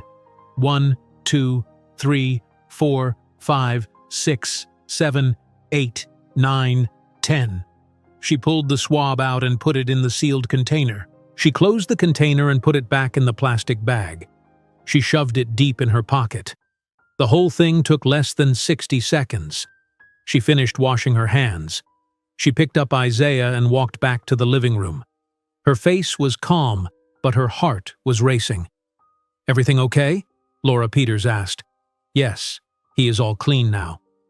Amara sat down and played with the babies for the rest of the visit. When the 2 hours ended, she left the mansion. She got in her car. She drove 2 blocks away and then pulled over. She sat in her car and cried with relief. She did it. She got the sample. The next day, Amara went to Atlanta Medical Laboratory. The building was small and clean. A woman at the front desk gave her paperwork to fill out. Amara wrote down her name, address, and phone number. She wrote down Isaiah's name and date of birth. A lab technician called her to the back. His name was David. He wore a white coat and gloves. "Ms. Johnson, you are here for a maternity test?" David asked. "No, a paternity test. I need to know who the father is." "Okay, do you have the sample from the child?" Amara pulled out the sealed container with Isaiah's swab. "Yes, here." "Great. Now I need to take a sample from you. Open your mouth, please." David swabbed the inside of Amara's cheek. He put the swab in another sealed container. He labeled both containers carefully. "The results will take 3 weeks. We will mail them to the address you wrote on the form. The cost is $1,000. How will you be paying?" "Cash." Amara pulled out the money from her purse. She counted out $1,000 in small bills, all the money she had saved working until her body almost broke. David counted the money and gave her a receipt. "Thank you. We will mail the results in 3 weeks." 3 weeks felt like forever, but Amara had waited this long. She could wait 3 more weeks. The weeks passed slowly. Amara went to work. She went to her supervised visits. She waited for the mail every single day. Finally, 3 weeks and 2 days later, Amara came home from work and checked her mailbox. There was a large envelope from Atlanta Medical Laboratory. Her hands shook as she held the envelope. This was it. This was the proof she needed. She walked up to her apartment. She sat on the couch. She opened the envelope carefully. She pulled out several pages. Official letterhead, blue stamps, signatures. She found the page with the results. Her eyes scanned down to the bottom. DNA analysis results. Based on testing results obtained from analysis, the probability of paternity is 99.9%. Marcus Wilson is not excluded as the biological father of Isaiah Johnson. Amara read it again and again. 99.9%. Marcus was Isaiah's father. She had proof. She had the truth in black and white. She held the papers to her chest and cried. But these were different tears. These were tears of hope. Amara grabbed her phone with shaking hands. She called Keisha. The phone rang 3 times before Keisha answered. "Hello? I have the results." Amara's voice broke. "Marcus is the father, 99.9%. I have proof, Keisha. I have real proof." Keisha screamed on the other end. "Oh my God, Amara, this is it. This changes everything." "What do I do now? Do I take this to the court? Do I mail it to Marcus?" "We need to meet. Come to my house right now. We need to make a plan." Amara drove to Keisha's house in West Atlanta. Keisha lived in a small brick house with a yard where her 3 kids were playing. When Amara walked in, Keisha hugged her tight. "Let me see it. Let me see the paper." Amara showed her the DNA results. Keisha read every word carefully. "This is official. This has stamps and signatures from a real laboratory. Patricia cannot say this is fake." They sat at Keisha's kitchen table. Keisha made coffee. They talked about options. "I can file this with the court," Amara said. "The full trial is in 6 weeks. I can show the judge that Marcus is the father. That proves Patricia lied about everything." "Yes, but 6 weeks is a long time. Your babies are living with that woman right now. Every day that passes is another day they are away from you." Amara put her head in her hands. "I know, but what else can I do? I cannot just walk into Patricia's house and demand my babies back. What about showing the results to Marcus directly? If he sees this, he will know his mother lied. He might help you." "I do not know where Marcus is. I do not have his phone number anymore. He changed it after he left. I have no way to contact him." Keisha thought for a moment. "What about his job? He still works at that accounting firm downtown, right?" "I do not know. Maybe. But I cannot just show up at his office. What if he calls security? What if he does not believe me?" They sat in silence. The answer felt just out of reach. Then Keisha's phone buzzed. She looked at it. It is Facebook. One of my friends posted something. Keisha scrolled through her feed. Then she stopped. Her eyes got wide. Amara, look at this. She turned her phone to show Amara. It was a post from someone named Brenda Collins. The post said, "So excited to attend the christening ceremony for the Wilson triplets this Sunday at St. Mary's Catholic Church. It is going to be beautiful." Amara felt her blood turn to ice. What christening? Keisha clicked on the post. There was a photo of a formal invitation, gold letters on cream paper. "You are invited to celebrate the christening of Isaiah, Elijah, and Zara Wilson, Sunday, April 15th at 2 o'clock in the afternoon, St. Mary's Catholic Church, downtown Atlanta." "She is baptizing my babies," Amara whispered. "She is baptizing them without my permission, and she changed their last name to Wilson. This is insane. She cannot just baptize your babies. She has temporary custody. Maybe she thinks she can do whatever she wants." Amara looked at the date. April 15th. That was 12 days away. Then something else caught her attention. In the photo of the invitation, there was smaller text at the bottom. "Please join us for a reception following the ceremony to celebrate the new family of Marcus and Jennifer Wilson." "Who is Jennifer?" Amara asked. Keisha clicked on more photos. She found pictures from Brenda's profile. There were photos from a dinner party, photos of Patricia's mansion, and photos of Marcus standing next to a blonde woman. The woman was touching his arm. She was smiling at the camera. "That must be Jennifer," Keisha said. Amara felt sick. Marcus was with someone else, and Patricia was telling people this woman was the mother of the triplets. "She is erasing me," Amara said quietly. "Patricia is trying to erase me completely. She is giving my babies a new last name. She is giving them a new mother. She is baptizing them like I never existed." Keisha grabbed Amara's hand. "Then we stop her. That christening is in a church. Churches are public. Anyone can walk in. You go there with these DNA results and you expose every single lie in front of everyone. She will have me removed. She will call the police. Let her try. You are the mother. You have proof that Marcus is the father. You have every right to be there. And once you show those results to Marcus in front of all those people, Patricia cannot hide anymore." Amara thought about it. It was risky. Patricia would be furious. But this might be her only chance. The christening was in 12 days. The court trial was not for 6 more weeks. If she waited for the trial, Patricia would have already baptized the babies, already told the world that Jennifer was their mother, already rewritten history. "Okay," Amara said. "I will go to the christening. I will bring the DNA results. I will make Marcus see the truth." Over the next 12 days, Amara prepared. She went to the library and made 10 copies of the DNA test results. She put them in a large envelope. She practiced what she would say. She stood in front of her bathroom mirror and spoke out loud. "Marcus, these are the DNA results. You are the father. Your mother lied to you. She lied to everyone." Her voice shook the first 50 times she practiced, but by the 100th time, her voice was steady. She would not let Patricia intimidate her anymore. She picked out a simple black dress to wear. It was the same dress she wore to the custody hearing. It was plain and modest. She was not going to a christening to celebrate. She was going to reveal the truth. Meanwhile, at Patricia's mansion, preparations for the christening were in full motion. Patricia hired an event planner named Diane Morris. Diane came to the mansion with catalogs and sample menus. "I want this to be perfect," Patricia said. They sat in the formal dining room. "I want white roses everywhere. I want a cake with 3 tiers. I want a photographer and a videographer." "How many guests?"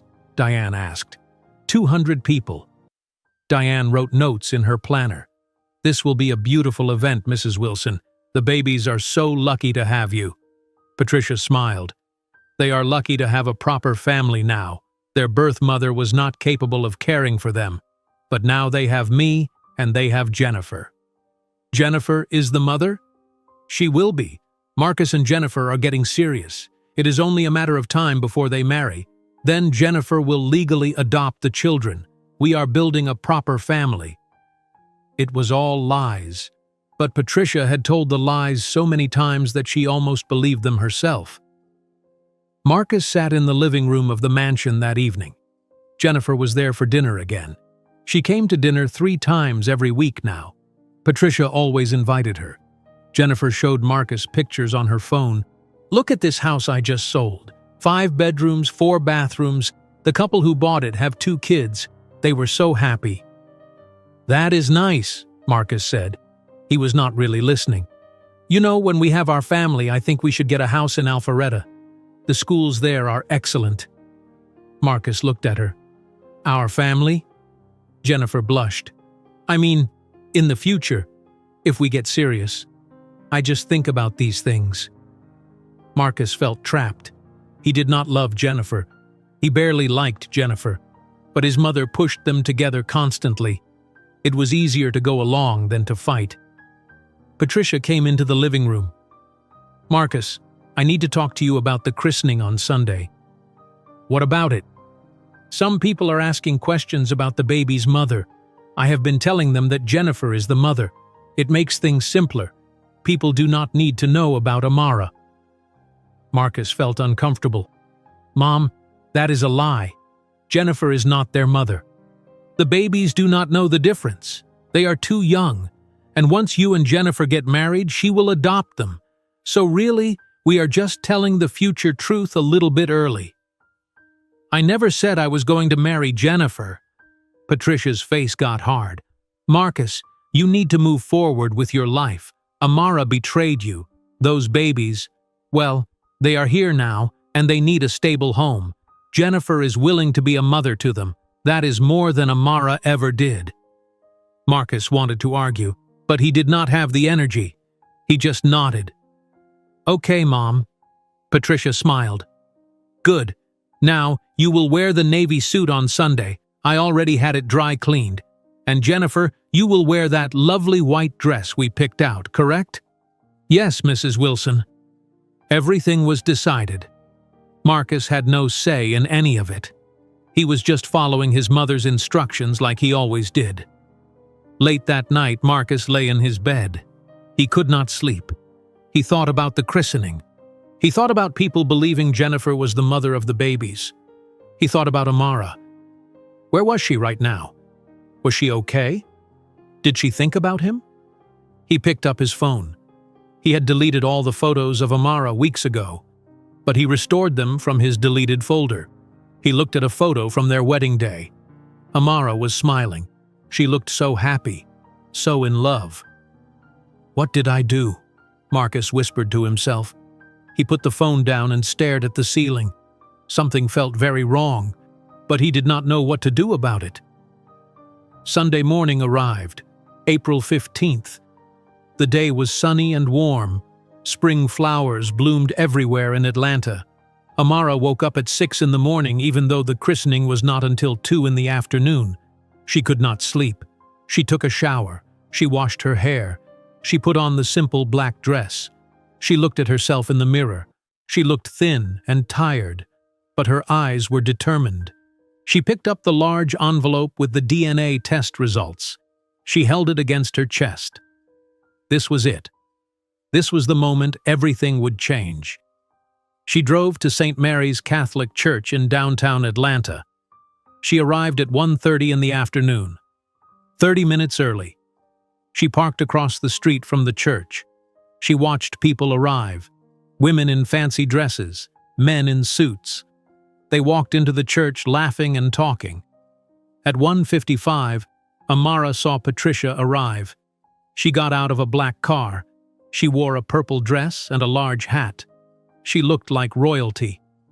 Behind her, Margaret the nanny carried the 3 babies. Isaiah, Elijah, and Zara were dressed in white christening gowns. Amara's heart broke seeing her babies. She had not seen them since her Tuesday visit 3 days ago.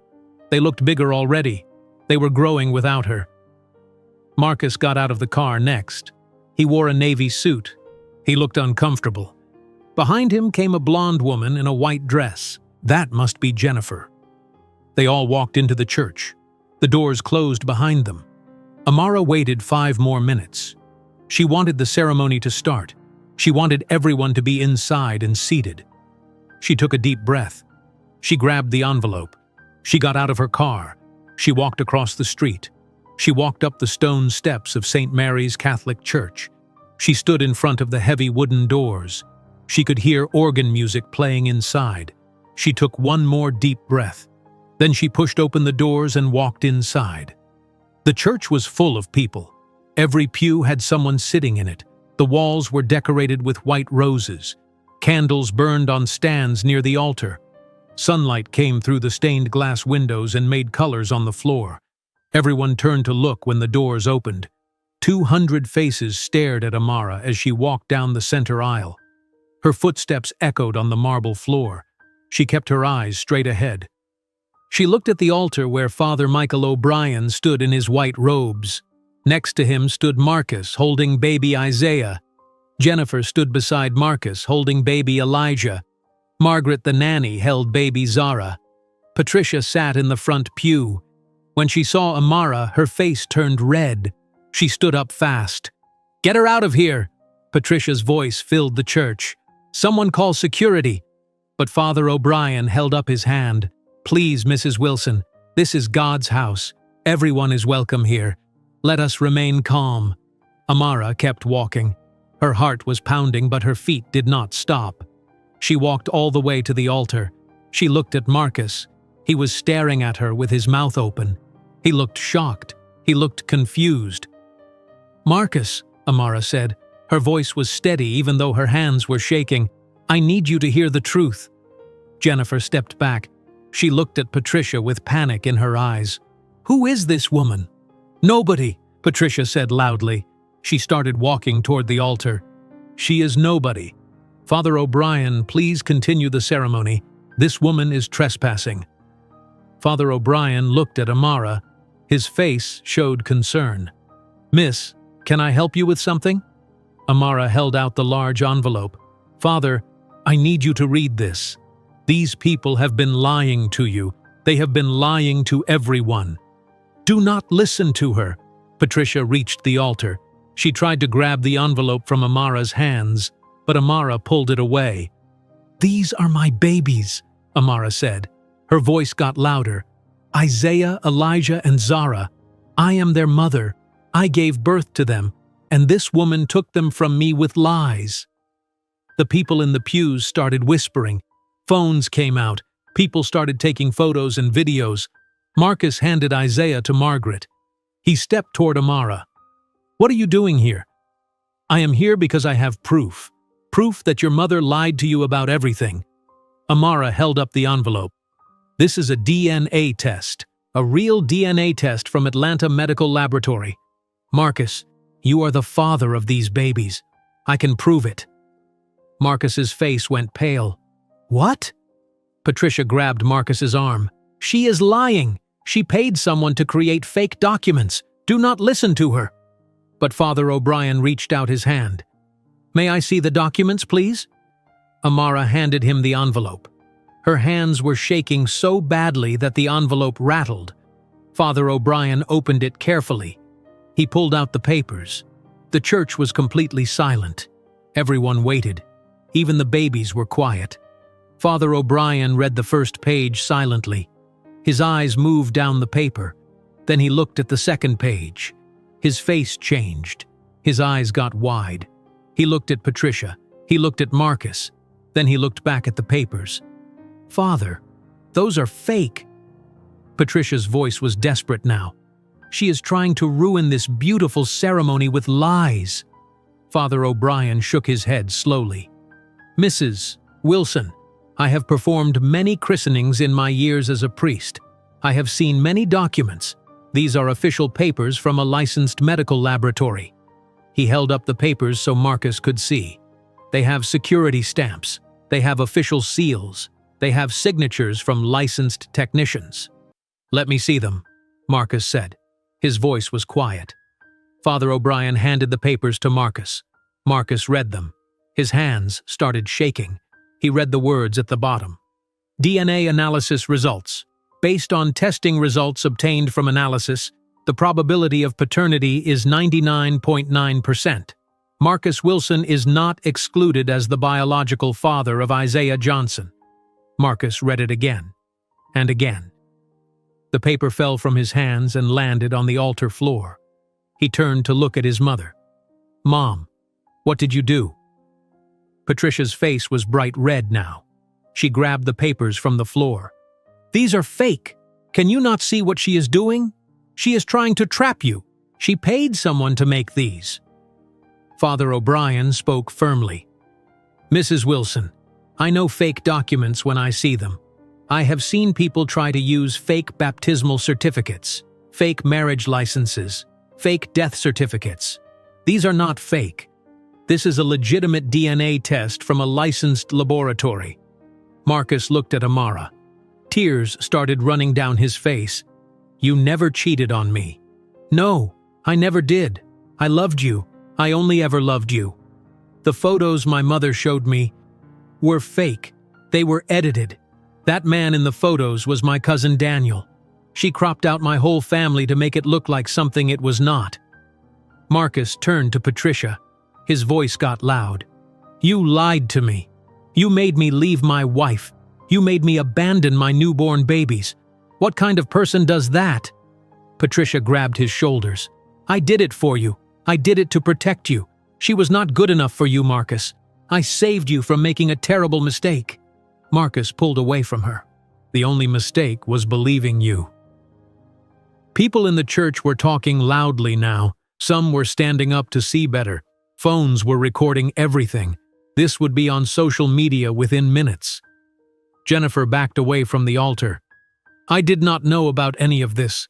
Patricia, you told me the mother abandoned these babies. You told me she did not want them." She looked at Marcus. "I am leaving. I want nothing to do with this family." Jennifer walked quickly down the center aisle. Her white dress flowed behind her. She pushed through the church doors and was gone. Patricia tried one more time. She spoke to Father O'Brien. "Father, please, you cannot believe her. I am a member of this church. I have donated thousands of dollars. You know me." Father O'Brien's face was sad but firm. "Mrs. Wilson, I do know you, and I have always felt that your faith was more about appearance than truth. Money does not buy honesty in God's eyes. This young woman has brought proof of truth.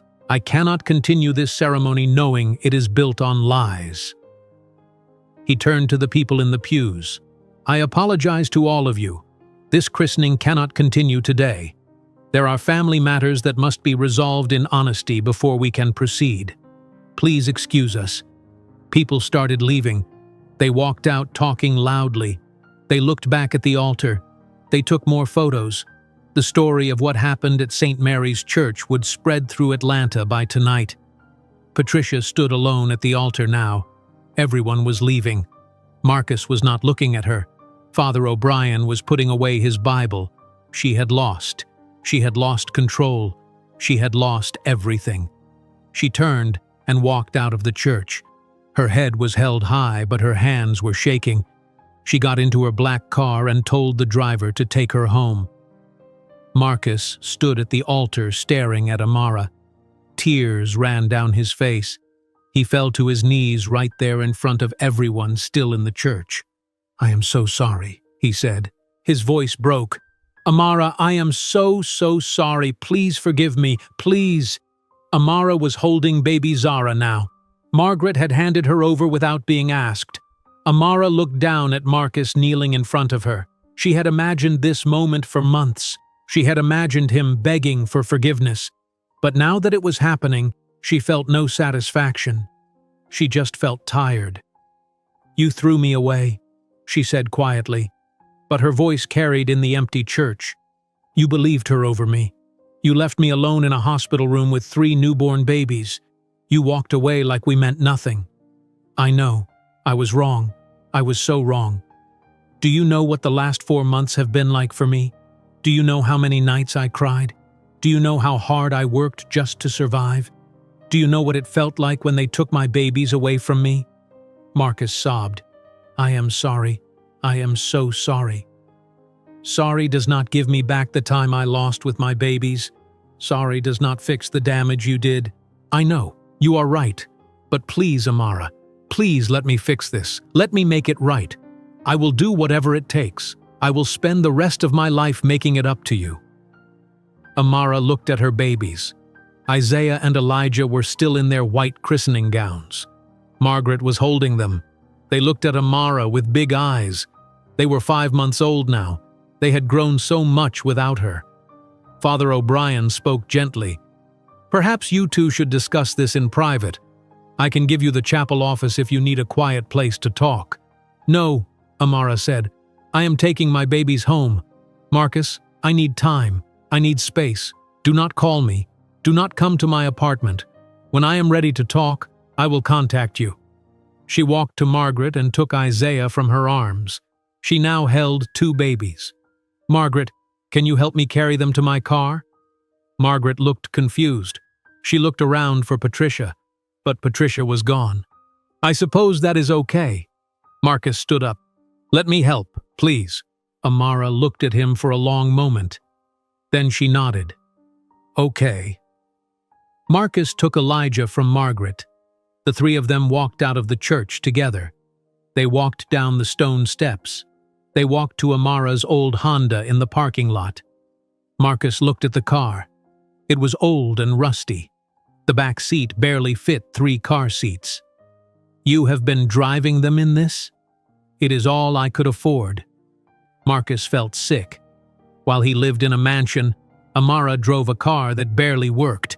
While he ate expensive meals, Amara ate peanut butter. While he slept in a comfortable bed, Amara worked 2 jobs and slept 3 hours a night. They put the babies in their car seats. Amara got in the driver's seat. She started the engine. It made a rough sound, but started. Marcus stood by her window. "Amara, please, let me help now. Let me give you money for a better car. Let me pay your rent. Let me do something." Amara looked straight ahead. "I need time to think, Marcus. I will call you when I am ready." She drove away. Marcus stood in the parking lot watching her car disappear down the street. Marcus drove his car back to Patricia's mansion in Buckhead. His hands gripped the steering wheel so tight that his knuckles turned white. His mind kept replaying everything.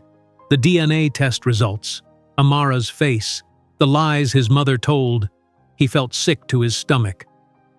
When he pulled into the driveway, Patricia was standing in the doorway. She had changed out of her purple dress. She wore a silk robe and her face was hard. "Marcus, we need to talk," she said as he walked up the steps. "No, I am done talking to you." Marcus pushed past her into the house. He went straight to his bedroom, his childhood bedroom that he should have left years ago. Patricia followed him. "Marcus, you are being unreasonable. I did what I had to do to protect you." Marcus pulled a suitcase from the closet. He started throwing clothes into it. "You did not protect me. You destroyed my family. You made me abandon my wife and my children." "Those children? Marcus, you do not understand. That woman was using you." Marcus spun around. His face was red with anger. "Her name is Amara. She is my wife, and she never used me. You lied. You showed me fake photos. You told me those babies were not mine, and I believed you." His voice got louder with each word. "I believed you because you are my mother, because I thought you would never lie to me. I was trying to save you from making a mistake. The only mistake I made was listening to you." Marcus zipped up his suitcase. He looked around the room. "I am leaving. I am moving out. I do not want to live in this house anymore." Patricia's voice changed. She sounded scared now. "Marcus, please. Where will you go? You need me." "No, I do not. I needed you to be honest. I needed you to love me enough to let me make my own choices. But you could not do that. You had to control everything." He walked out of the bedroom. Patricia followed him down the stairs. "Marcus, you cannot just leave. What about the babies? What about Jennifer?" Marcus stopped at the front door. "Jennifer is gone. She wanted nothing to do with this mess, and the babies are with their mother, where they should have been all along. But I have custody. The court gave me temporary custody. Then I will hire a lawyer. I will go to court. I will tell the judge the truth. You lied to everyone, Mom. You paid people to lie under oath. That is illegal. You could go to jail." Patricia's face went pale. She had not thought about that. "You would not tell the judge those things. I am your mother. You stopped being my mother the day you destroyed my family." Marcus opened the door. "Do not call me. Do not try to see the babies. I will contact you if I ever decide to forgive you. But right now, I do not think I can." He walked out and got in his car. Patricia stood in the doorway watching him drive away. For the first time in her life, she was alone. Her husband was dead. Her son was gone. Her grandchildren would not know her. She walked back into her big, empty mansion and realized what her hate had cost her. Marcus checked into a hotel near the airport. It was cheap and the carpet was stained, but it was his, not his mother's. He sat on the bed and called a lawyer. He explained everything: the DNA test, the lies, the custody hearing. The lawyer, a woman named Angela Harris, listened carefully. "Mr. Wilson, this is a complicated case. But if you can prove your mother lied and paid witnesses, the judge will likely give custody back to your wife. I can file an emergency motion tomorrow morning. Do it, whatever it costs. I will pay it. It will be expensive, at least $20,000. Marcus did not care about money. That is fine. Just get my children back to their mother." That same evening, Amara sat in her apartment with all 3 babies. They were in their bouncy seats looking around. They had grown so much. Isaiah was trying to grab his toes. Elijah was making babbling sounds. Zara smiled when Amara talked to her. Amara cried while she fed them bottles. She cried while she changed their diapers. She cried while she rocked them to sleep. But these were happy tears. Her babies were home. Keisha came over at 8 o'clock at night. She knocked and then let herself in with her spare key. "Oh my God, Amara, it is all over Facebook. Everyone is talking about what happened at the church." "What are they saying?" Keisha pulled out her phone. She showed Amara a video someone recorded. It showed Amara walking down the church aisle. It showed Patricia screaming. It showed Father O'Brien reading the DNA results out loud. The video had been viewed 20,000 times already. "The comments are all on your side," Keisha said. She scrolled through them. "Look, this person says, 'That grandmother is evil.' This person says, 'I hope that mother gets her babies back.' This person says, 'Patricia Wilson should be in jail.'"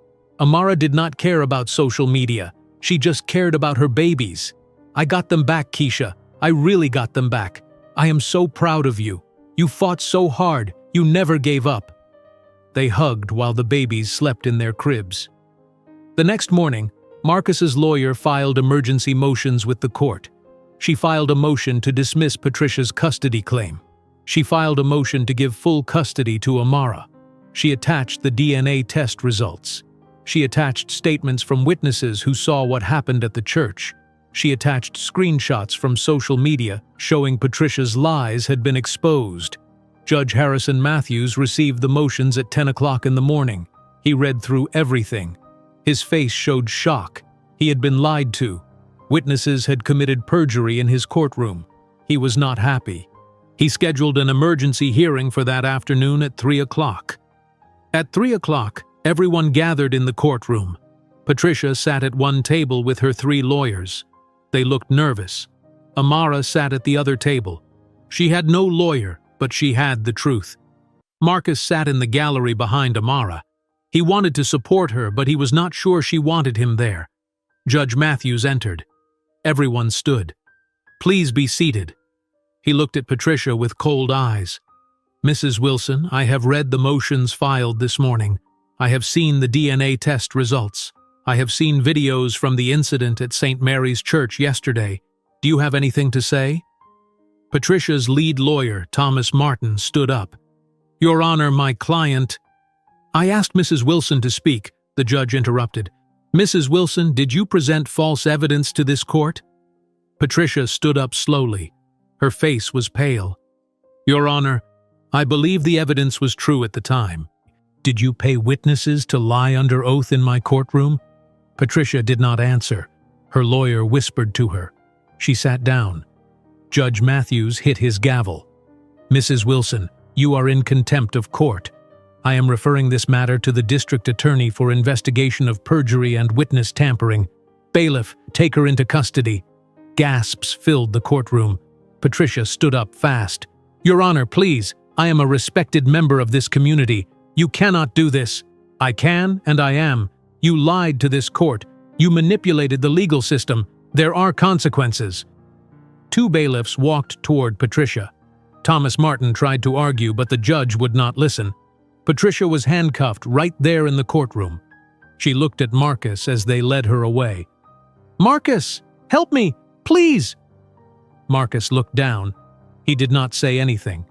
Patricia was led out of the courtroom through a side door. Judge Matthews turned to Amara. Ms. Johnson, I owe you an apology. I made my ruling based on false information. I am reversing my previous order. Full custody of Isaiah, Elijah, and Zara is returned to you immediately. Mrs. Wilson's visitation rights are terminated.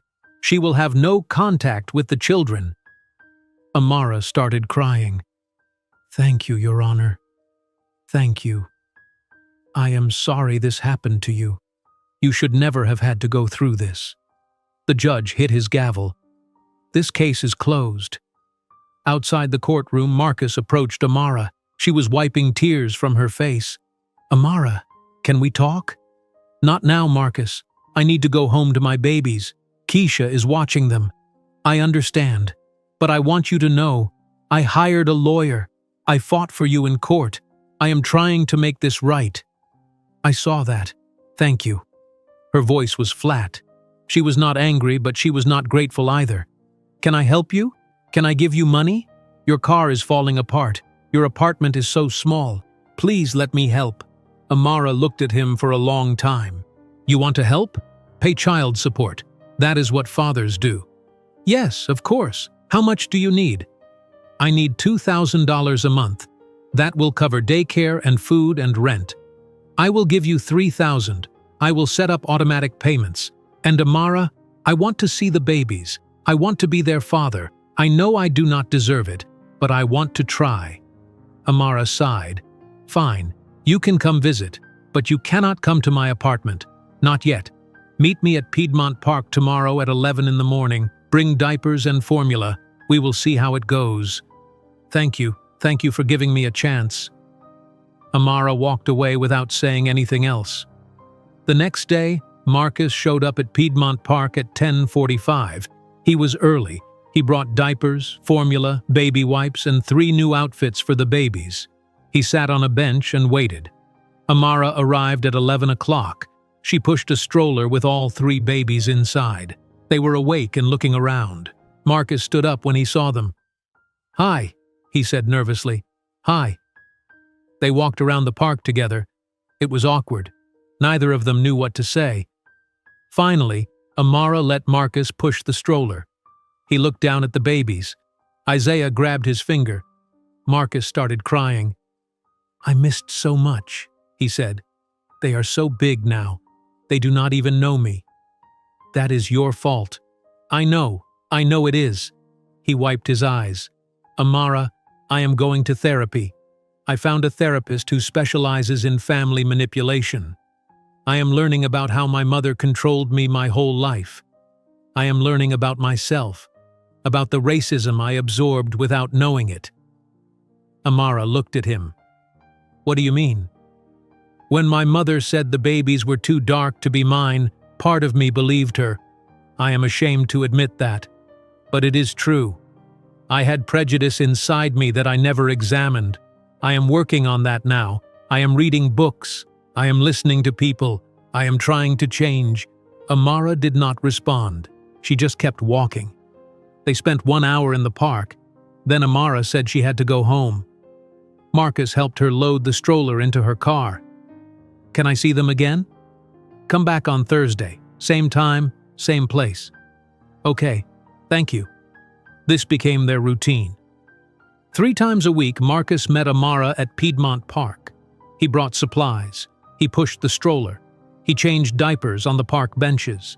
He learned how to feed the babies bottles. He learned their different cries. He learned that Isaiah liked to be bounced. Elijah liked to be rocked. Zara liked to be walked around.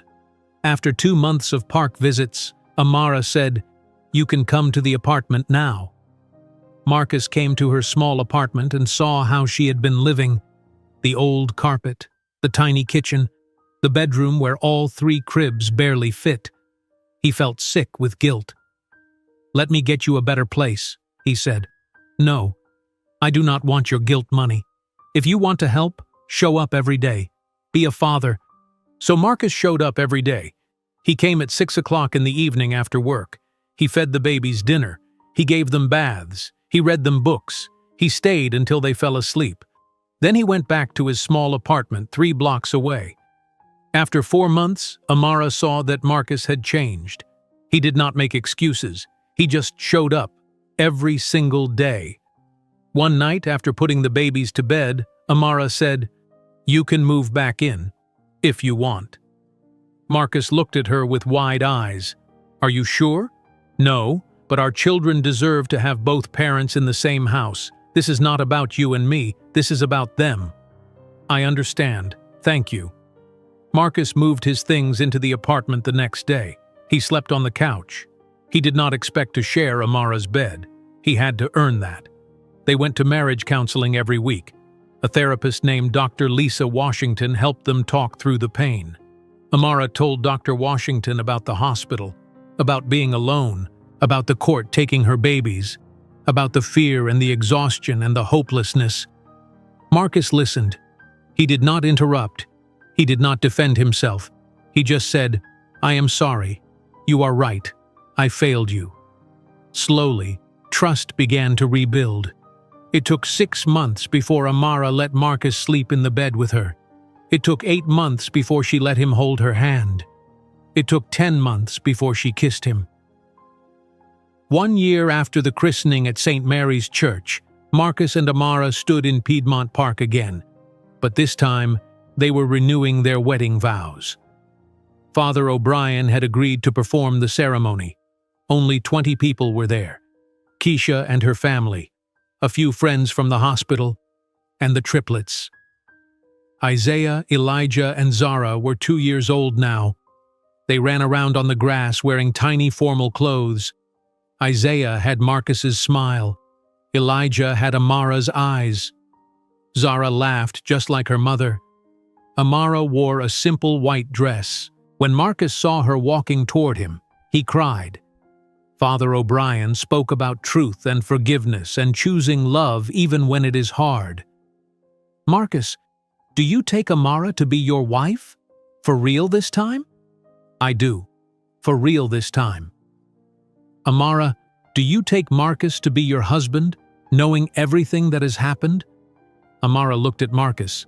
She thought about everything, the pain, the abandonment, the struggle. But she also thought about the last year, how Marcus showed up every single day, how he changed, how he proved his love through action, not just words. "I do." They kissed while their children ran around them and their small group of friends cheered. It was not a perfect ending, but it was a new beginning. 2 weeks later, Marcus stood outside Amara's apartment building with diapers and formula. He knocked on the door, already knowing she would let him in. Amara opened the door. Marcus stood there with his arms full of supplies. This was year 3 of their new life together. He came home from work every day at 5:30. He brought diapers, food, whatever was needed. This routine had become normal now. "You are early today," Amara said. She let him in. "My boss let me leave early. I told him I had to get home to my family." Marcus kissed her forehead. Then he went to find the triplets. They were in the living room playing with blocks. "Where are my babies?" "Daddy!" Zara ran to him. Isaiah and Elijah followed. They were 3 years old now. They talked in full sentences. They knew colors and numbers. They were smart and healthy and happy. Marcus got on the floor with them. He played blocks until dinner time. Amara cooked spaghetti in the small kitchen. She watched Marcus with the children. She still had hard days, days when she remembered the hospital, days when she remembered the court taking her babies, days when the pain came back sharp and real. But Marcus stayed. When she had nightmares and woke up crying, he held her. When she got angry at him for things that happened 2 years ago, he listened. He did not get defensive. He just said, "You are right. I am sorry. Tell me what you need." This was how they rebuilt their marriage, not with grand gestures, with small daily choices, with showing up, with honesty. One evening, Amara came home from a long shift at Grady Memorial Hospital. She was tired. Her feet hurt. But when she walked in the door, she smelled food cooking. Marcus was making dinner. The triplets were at the table coloring. "Sit down," Marcus said. "Dinner is almost ready." "You cooked?" "I am trying. It might not be good, but I tried." Amara sat at the table. Marcus brought her a plate, baked chicken with rice and vegetables. She took a bite. It was actually good. "Where did you learn to cook this?" "YouTube. I have been watching cooking videos during lunch breaks." Something in Amara's chest softened. This was what love looked like, not words, action. Marcus learning to cook so she could rest after work. Later that night, after the children were asleep, Amara and Marcus sat on the couch. They were watching a movie. Amara reached over and held Marcus's hand. It was a small gesture, but it meant everything. "I forgive you," Amara said quietly. Marcus turned to look at her. Tears filled his eyes. "What?" "I forgive you for what happened, for believing your mother, for leaving, for all of it. I forgive you." Marcus started crying. "Thank you. I do not deserve it. But thank you." "Forgiveness does not mean I forget. I will always remember what happened. But I am choosing to build something new instead of living in anger forever." They held each other on the couch. Outside, Atlanta traffic hummed. Inside, their children slept safely in their beds. This was enough. 3 years after the vow renewal, Marcus and Amara moved to a bigger apartment. Marcus had gotten a promotion at work. He was making more money. Amara had become a nurse supervisor at Grady Memorial Hospital. She was making more money too. Together, they could afford a 3-bedroom apartment in a better neighborhood. The triplets started kindergarten at an elementary school near their new home. Isaiah loved reading. Elijah loved math. Zara loved art. They made friends. They played soccer. They were normal, happy kids. Patricia tried to contact Marcus many times over the years. She sent letters from jail. She sent letters after she got out of jail. She sent birthday cards for the triplets. Marcus returned everything unopened. Finally, he wrote her one letter. It said, "You destroyed my family because of your hate. You chose your prejudice over your son. You chose control over love. I do not forgive you. Do not contact me again." Patricia never responded. She died 5 years later. She was 68 years old. She died alone in her big, empty mansion in Buckhead. Marcus did not attend her funeral. Amara did not ask him to. When the triplets turned 13, Marcus and Amara decided it was time to tell them the full story. They sat all 3 children down in the living room on a Saturday afternoon. "We need to talk to you about something important," Amara said. "About what happened when you were babies." Isaiah, Elijah, and Zara sat on the couch. They looked nervous. "Are you getting divorced?" Zara asked. "No, baby, nothing like that. But we need to tell you the truth about your grandmother, about what she did." Marcus and Amara spent 2 hours telling them everything. They told them about how they met and fell in love. They told them about Patricia not wanting them to get married.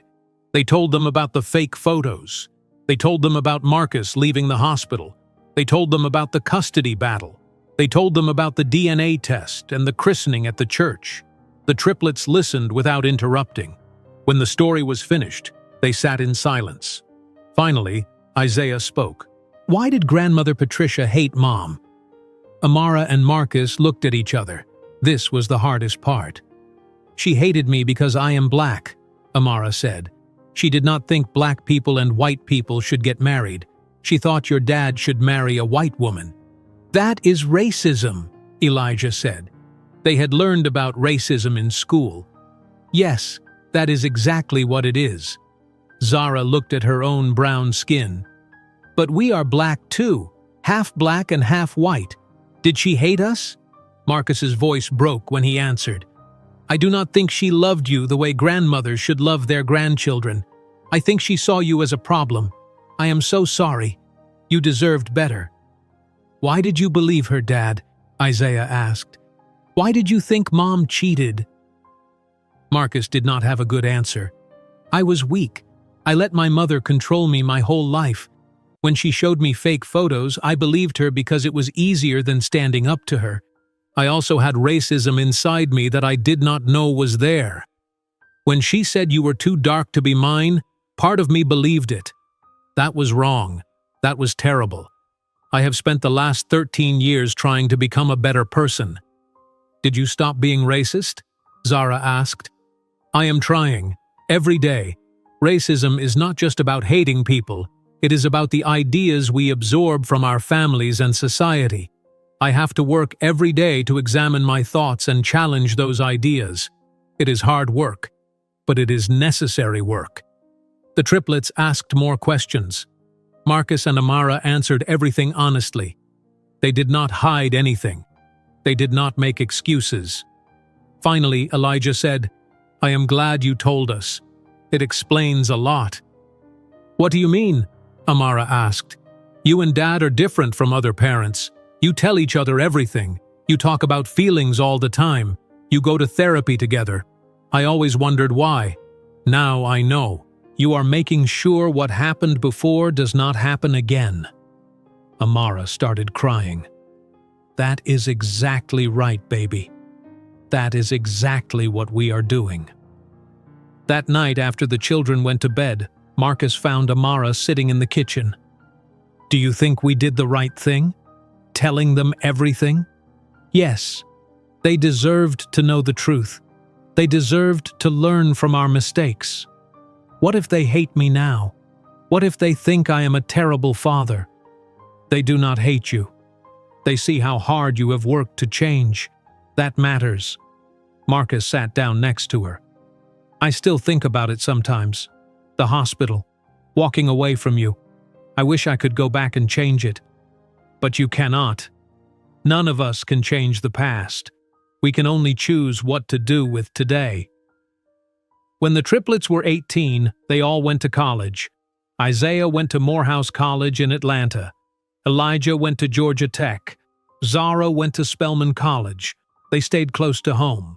Marcus and Amara became empty nesters. It was strange at first. The apartment was too quiet. But they adjusted. They went on dates. They took weekend trips. They remembered how to be a couple, not just parents. Amara continued working at Grady Memorial Hospital. She created a program to help single mothers in the maternity ward. She gave them resources. She connected them with social workers and lawyers. She told them, "You are stronger than you know. You can survive this."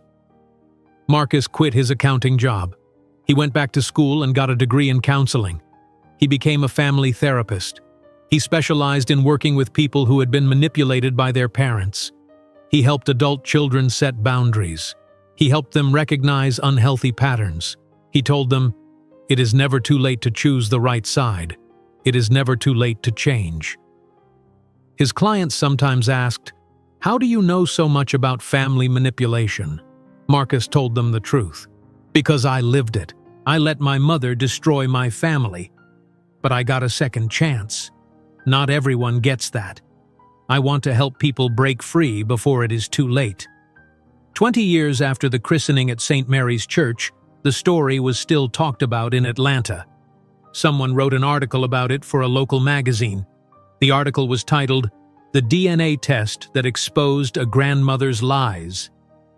People shared the article on social media. They commented. Some people said Amara should never have taken Marcus back. Other people said forgiveness is powerful. The debate went on for weeks. Amara did not read the comments. She did not care what strangers thought.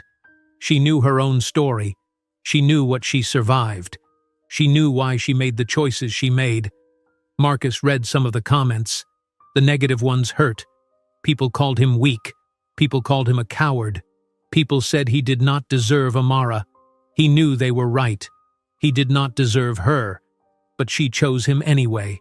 That was grace he would never take for granted. On their 25th wedding anniversary, Marcus and Amara went back to Piedmont Park. They sat on the same bench where Marcus proposed 26 years ago. The park looked the same. The lake, the walking paths, the flowers. "Do you regret it?" Marcus asked. "Staying with me?" "Some days I do," Amara said honestly. "Some days I remember the hospital and I get angry all over again. But most days I am grateful. We built something real from the broken pieces. Our children are good people. We are good people. That is enough. I love you. I have always loved you. Even when I left, I loved you. I was just too weak to fight for you. You are not weak anymore." "No, I am not." They sat in silence watching people walk by, young couples holding hands, parents pushing strollers, old people feeding ducks by the water. Life went on. Time passed.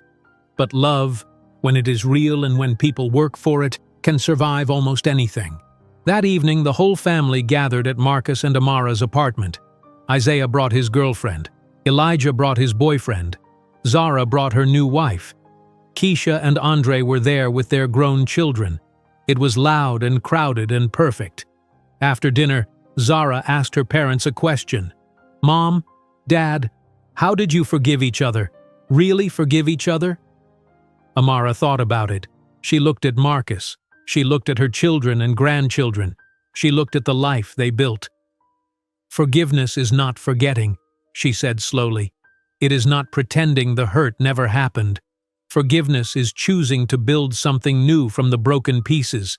It is choosing every single day to try again, together." Marcus took her hand. "Your mother taught me that. She taught me what real love looks like. Not just words, action, showing up, being honest, doing the work even when it is hard." The family sat together late into the night. They told stories. They laughed. They were honest about hard things. This was the legacy of Amara and Marcus. Not a perfect family, but a real family built on truth. Outside, Atlanta glittered with lights. Inside, love lived. If you enjoyed today's video, I'm sure you'll love the next one. Don't waste time. Just click on the screen.